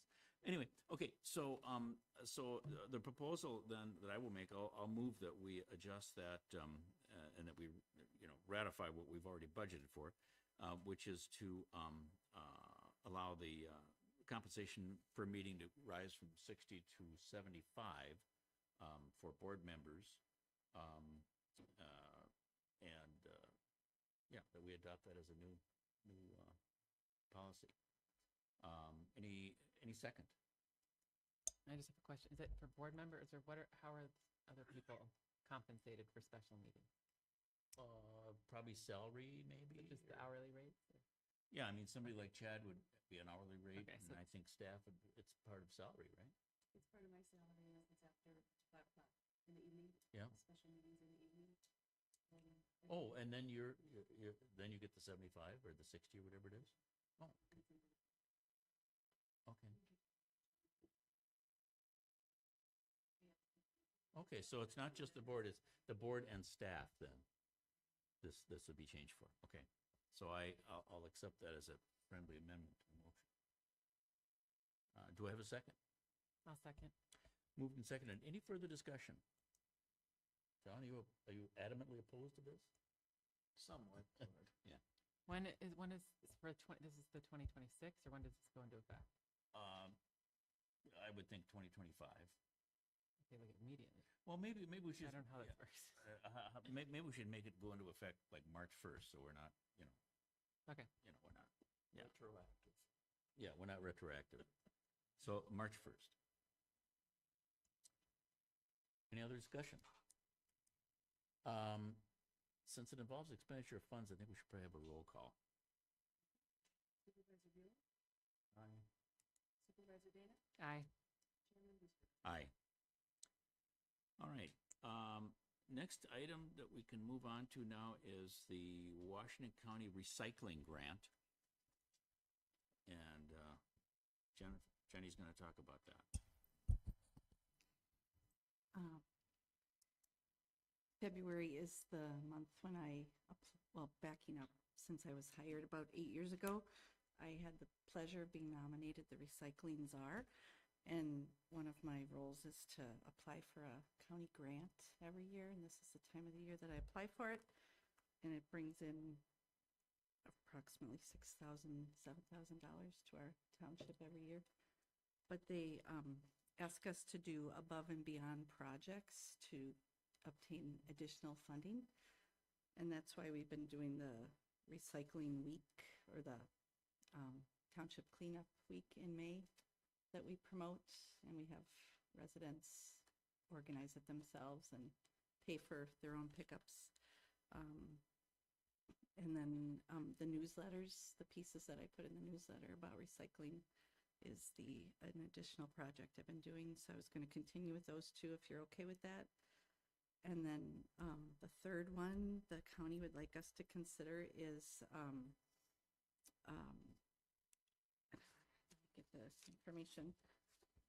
They're trying to promote a new way of recycling mattresses, which is better than just giving them to the sanitation haulers. There's a company called Second Chance Recycling that takes these mattresses and I guess takes them apart and uses the pieces that can be used in other places, or sometimes even refurbishes and gives it to somebody if it's in great condition. And they actually charge less than the sanitation haulers to take them away, which is a no-brainer to me. And so they'd like us to consider organizing a pickup of mattresses on a separate week so it doesn't confuse the issue for the residents. And in the postcard, if we did a May event again, I would say something like, hold your mattresses, we're going to do a special mattress pickup in May. They're still working out the details, the county is, with this company about what this would look like. They said we could either do a drop-off like here at the town hall, which would be difficult for some people. I propose to get a mattress here if they don't have a trailer. So you could also maybe do it just at the end of your driveway, but we want to separate it from the other events. So if you're not opposed to that, it would cost the residents less. And the county is even willing to kick in a little bit of money because they're so excited that it would actually be recycling of mattresses rather than tossing them in the landfill. They might cover some of the costs to the resident. So it seems like a win-win. Yeah, so this is being sponsored by the county. They're willing to undertake part of the cost potentially, Yeah. and they're going to be organizing the Well, the they'd thing. help me organize it. Maybe Okay. we'd organize it in conjunction with another community. Yeah. If they're coming out here for Lake Elmo already, maybe we'll do it the same week as them. yeah, we just do the promotion of the event is basically what Mhm. falls on our shoulders. That's a good thing. You won't be able to put this into a newsletter until you get it nailed down with the Right, county. yeah, and I don't have all the details yet, but they said it will be cheaper than a standard pickup, which, again, why wouldn't you do it? Sure. And then things will be recycled. Probably be nicer and- if they picked it up at the end of the driveway, because I Yes. picture the lawn full of mattresses out here. You know? I know, I know. That, Right, right. the princess and the pea. Yeah. Yeah, so, and that just isn't logistically very, doable for some people if you don't have a trailer. Yeah. Or means to haul it, so. So I was- lobby for that. If with you're the okay county. with those, I don't know, I thought I heard the sanitation haulers last year, I think, charged 30 per mattress in May. Mhm. I thought they were saying 15, maybe half the cost, Hmm. so. And some might be paid for by Sounds the like a county, worthwhile so it thing might to even be pursue. cheaper. So you're okay with those, if I pursue those 3 special projects? Yes. But I have to Cheaper put in it, May, like the cleanup day is cheaper from the haulers. It's supposed to be, right? But is it Yeah. really? It's I It mean, is, supposed to I just be. had mine picked up and it was $60 per piece. Oh. So 120. oh, for a then it's mattress cheaper and than that. Yeah. Oh, No, yeah, from it's the wrong definitely user. cheaper than that. It's a bit of a challenge for me because we have a couple haulers in the community, and so I end up calling all 3 of them and proposing a price, and some of them say, great, that sounds like a good price, and the other one will say, oh, no, that we're not gonna make any money off of that. So I try to get a little reduced rate. I don't know how reduced it is. It depends on your hauler, because they have different rates themselves. And so it gets a little tricky, but they supposedly are giving us a little better deal. It think they sounds are. like you can attest to that, so I'll be working on that in the next month or so, trying to nail down a date. Oh, which reminds me, we do have a preference. Should we keep it like the 2nd or 3rd week of May? You like that time of the year? Keep it the same. Spring cleaning. that's when you Consistency? do it. Yeah. Okay, Yeah. okay, Sounds good. sounds good, then I'll pursue that. Thank you, Jenny. Mhm. Appreciate it. Next item would be the approval of election judges for our town board elections. Is that your topic? So it is required of, when you have a town board election, to sign a resolution of showing that you appointed election judges for the upcoming election and state statute.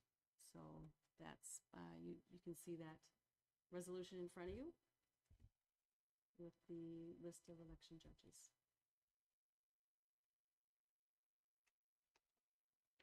Yep. All right, and you're just asking for our approval of this resolution, right? Okay, so I'll move that we approve the resolution, I guess it's been numbered R 2025-2, appointing election judges for the March 11, 2025 town board election.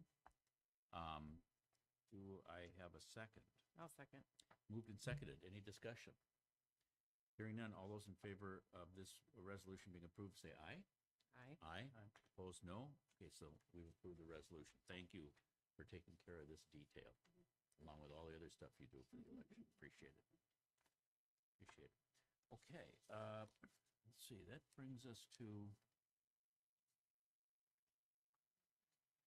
old and new business. Anybody have any old business or new business?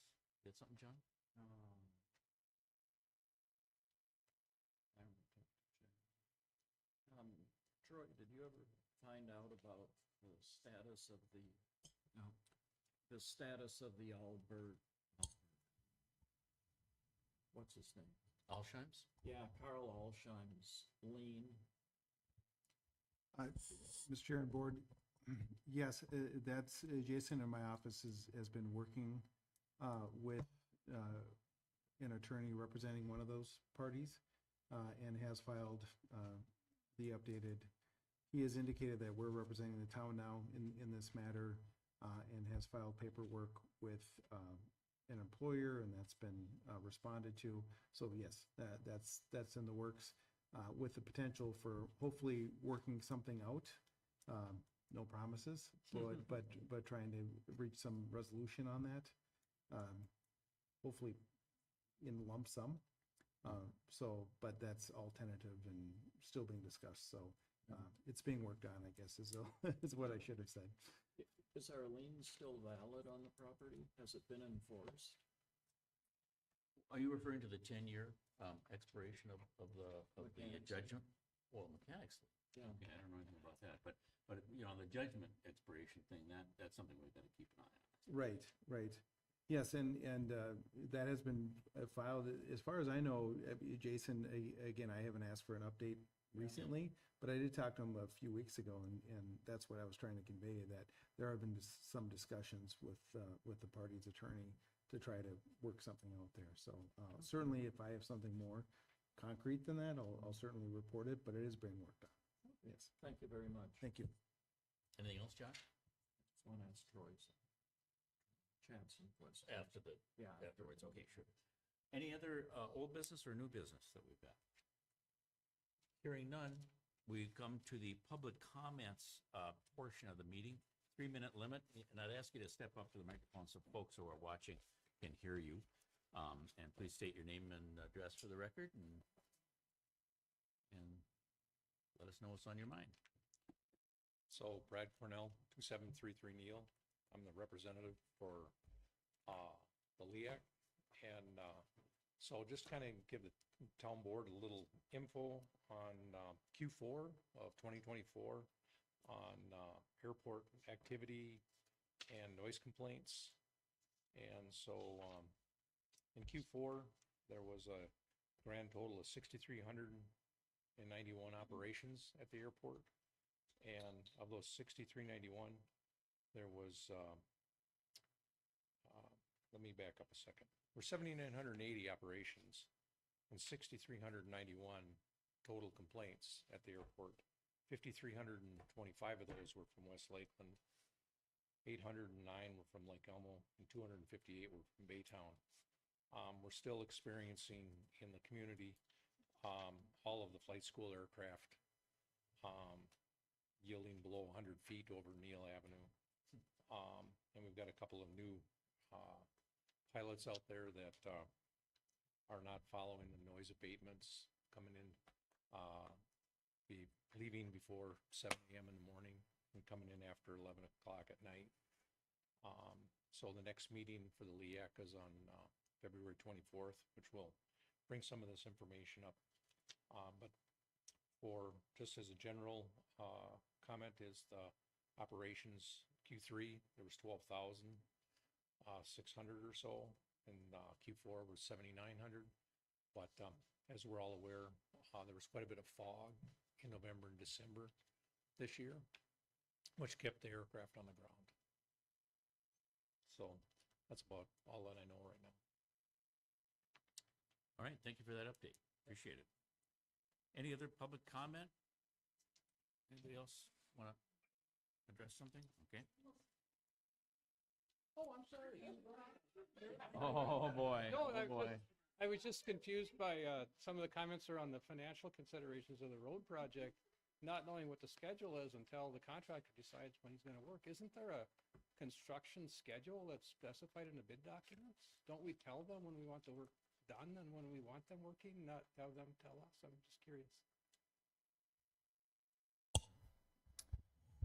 Yeah, there's general guidelines of when they can do certain work activities with an end of season and start of season based on temperatures and other things that would prevent quality of workmanship being up to standard. And then for each neighborhood, it'll break down where if they start work, we've estimated a reasonable duration for them to get the work done in that neighborhood of like 30 working days that they'll have to abide by. Is there a penalty if they don't get the work done this season then? Things like that in the contract? Yep, there's penalties such as liquidated damages if they don't meet their contractual deadlines, and some other kind of, I hate to use the word fines, but there's financial considerations if they don't Well, I would think adhere they're- to the I would document. think they're gonna have to start work in May or June, and they can't wait till later in the season to start the work, wouldn't you think? I mean, depends on what you mean by later in. I guess so. You know, they can start a neighborhood that's smaller in, say, September and successfully be done by mid-October, which is well within a temperature guideline. But leaving it a little bit open-ended, allowing the contractor to most efficiently use their crews is what we're hoping we realize some cost savings in the bidding process. So there's like a check and balance parameter that they'll have to follow to make sure that we get good workmanship done in a timely manner. But we also leave it a little open-ended so that they can manage their workforce accordingly. Thanks. Mary Deerling, 2825 Neil Avenue North. On that same train of thought, is there a time period during the day that they are allowed to work? I could not find anything in our ordinances, although I've been told there was something in there, like a contractor can only work between 7 a.m. and whatever p.m. Do we have that? And I'm asking that specifically because we will run into it with the road thing, but I'm going to ask Troy what we do because MAC this year is going to start construction on the crosswind runways. And the last time they did that, they started 30 to 45 minutes before sunrise and went until 10:30, 11 o'clock at night. So is there some way we can? So, is this work they're doing on the runway on the They're airport? extending the crosswind.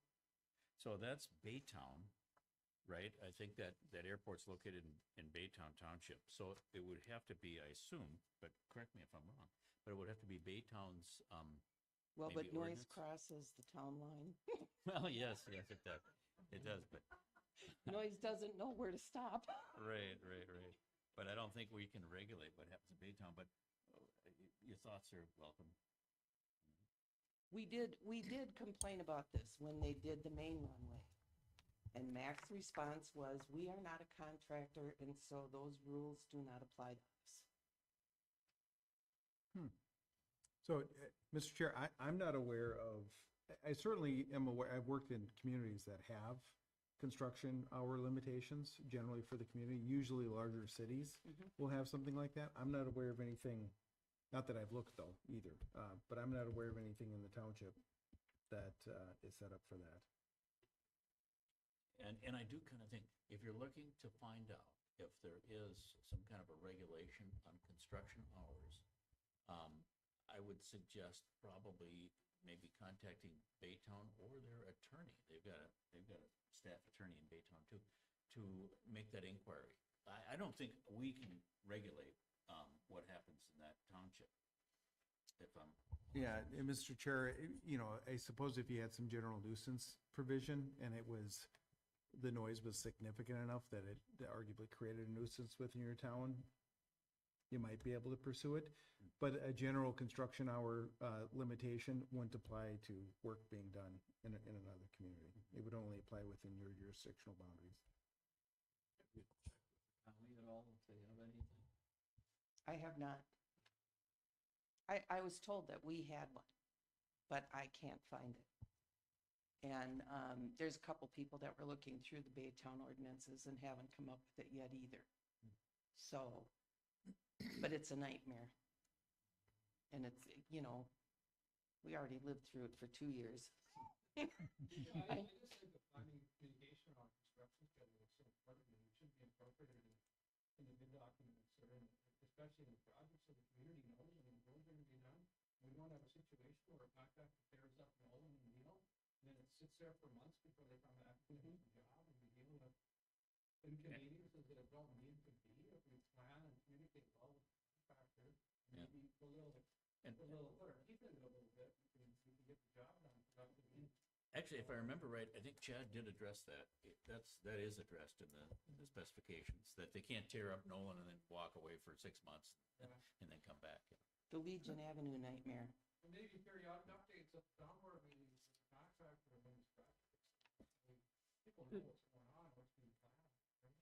Yep, and I can address a lot of the questions that just came out. So regarding the working hour question, it was a comment of mine and my team to look into the ordinance because we do have to put in usually communities have an ordinance for working hour or noise in their ordinance for when, 7 to 7 Monday through Friday, 8 to 6 Wednesday, no work Sunday, something like that is embedded in the ordinance. And that's being looked into, and I'm hearing maybe it's not there, or it might be harder defined, but I thought we had one. if it's in there, so that'll be reflected in the contract documents for when the contractor's allowed to work. When it comes to schedule, so there's a whole construction arm of our responsibilities to communicate with the community. And because this project is so broad with so many different kind of separated areas, the intent is that once we get that schedule from the contractor, we're interfacing with the community and neighborhood and updating them in real time with their specific circumstance, with general updates provided kind of at the board meeting. So there'll be more of a two-prong tack on that, so to speak, where there'll be neighborhood-specific updates, work with the community, and post it on the website with a broader scale update on the whole project that the board will have in form of pay requests and progress reports, to keep people in the know as to, you know, how their specific driveway interaction with the road project's gonna unfold for the next few weeks with those limitations on, you reasonably should be able to complete this project in 21 days. We've written in there, you get 30 days, and if you go beyond that, there's penalty or otherwise, some teeth in the contract to address that. Right. Thanks. Thank you. And yeah, thank you all for your comments. Sounds like somebody else would like to, have some comment. Sure. Good evening. Pam Carlson, 1266 Pears Trail. It really just came to me when I was standing back there talking to Mary, and maybe Mike, I think he made a comment on it too. It was talking about nuisances in our little township here, but somebody on Nextdoor recently commented about a peddler that had come through the pest management. Mike, do you know what I'm talking about? And they had complained, or sometime. It's come up a couple of times. And the discussion that occurred on Nextdoor was sort of like, do they have a permit? Because now they have to get one through our West Lakeland Township. And if you have a no solicitation sign out, that is supposed to prevent them from returning, which we have all that, and they routinely came up time and time again in our driveway on their little scooter board or whatever the heck that was. Almost drove over our dog one time. And I know somebody from Lake Elmo got on there and said Lake Elmo does not give out permits. They figure you can mail something to the township or the townspeople and leave it at that. So that's kind of what I threw out there in the realm of Nextdoor is, I know we spent a lot of time working on that, but I'm wondering for the safety and sanity of our townspeople, maybe that's a consideration that we just drop these permits altogether. I don't think it's a big moneymaker for us. And so I'm just wondering, I mean, what's the benefit of it? It seems like nowadays you can Google anything you want to find a source. And I think that's kind of what Nextdoor is. A lot of people get on there and promote their businesses or ask for recommendations. But it just, when Mary was talking about nuisance thing, it was something that popped into my head. Because I said, well, write your township board and see what they can offer you up for information. And Mike kind of responded the same way, well, they should have a permit through us. But I was just wondering, why are we doing it? Lake Elmo just said, we're not doing it. And then we don't have to deal with all these extraneous people wandering around in our properties unexpected and unrequested. So it's just something to throw out there. I'm not expecting, of course, any responses. So I think that was the only noise thing. Because it also, when we talk about noise, I remember all the time we were talking about Jake breaks coming down 10th Street here. And that was a huge conversation we had. And I don't remember how that all ended up. But that was another concern that townspeople had, are talking about noise. So it's a reality, I guess. But thank you, everyone. Good night. Good night. Thanks. Yeah, jake breaking is a problem in the township. I suppose we could always pass an ordinance regarding it. I haven't heard that it is, but no pun intended. That's a noise thing. But if it is, we could sure look at that. And then I think as far as the peddling permits go, I assume the reason we do it is so that we can kind of keep track of who's going around and soliciting door to door, and it's not a mystery, they have to register with us. Now, Lake Elmo doesn't give out permits. I wonder if that means that they don't allow anyone to walk up to somebody's house and ring the doorbell. I mean, and I don't even know if you can pass a law like that, but maybe council's got some suggestion. Yeah, no, those regulations are somewhat fraught with with First Amendment issues. And so I suspect, though I don't know, I suspect the city just withdrew, but that doesn't mean people can't Doesn't mean come people knock can't on do your it. door. Right. Just means that they're not registered. Just means we don't know what they are. Right. So that's probably the answer there. Oh, yeah, one more. We've got another comment. Yes, please. Dave Schultz, 1440 Norcrest. So we did, as you said, institute the permits for peddling, so we knew who was in the township. And we placed signs on our West Lakeland Township signs saying a peddling permit is required. So it was just kind of to figure out who's in the township peddling. And part of it is every time you have a hailstorm, you have all these people coming out of the woodwork selling, new roofs. And that was kind of to take and get an idea who's in the township. As far as Jake breaks on county roads, you're not going to have any control over that. The county will not take and put up any signs regarding Jake breaking or engine braking or whatever you want to call it. I've talked to them about it. They're not going to do anything with it. Because I know there's been some complaints out here on 10th Street as you come down to Stagecoach. And I've asked them if they would place a sign out, and they will not. Well, thank you for that. Thank you for that insight. Appreciate it. All right, we're at 9:30. Any other public comment at this point?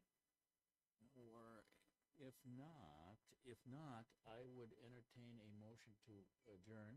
Second. No, I didn't make the motion. I said it entered. Okay. Well, I'll move to adjourn. Okay. You'll second it. Okay. I'll All right. entertain your second. Moved and seconded that we adjourn the meeting.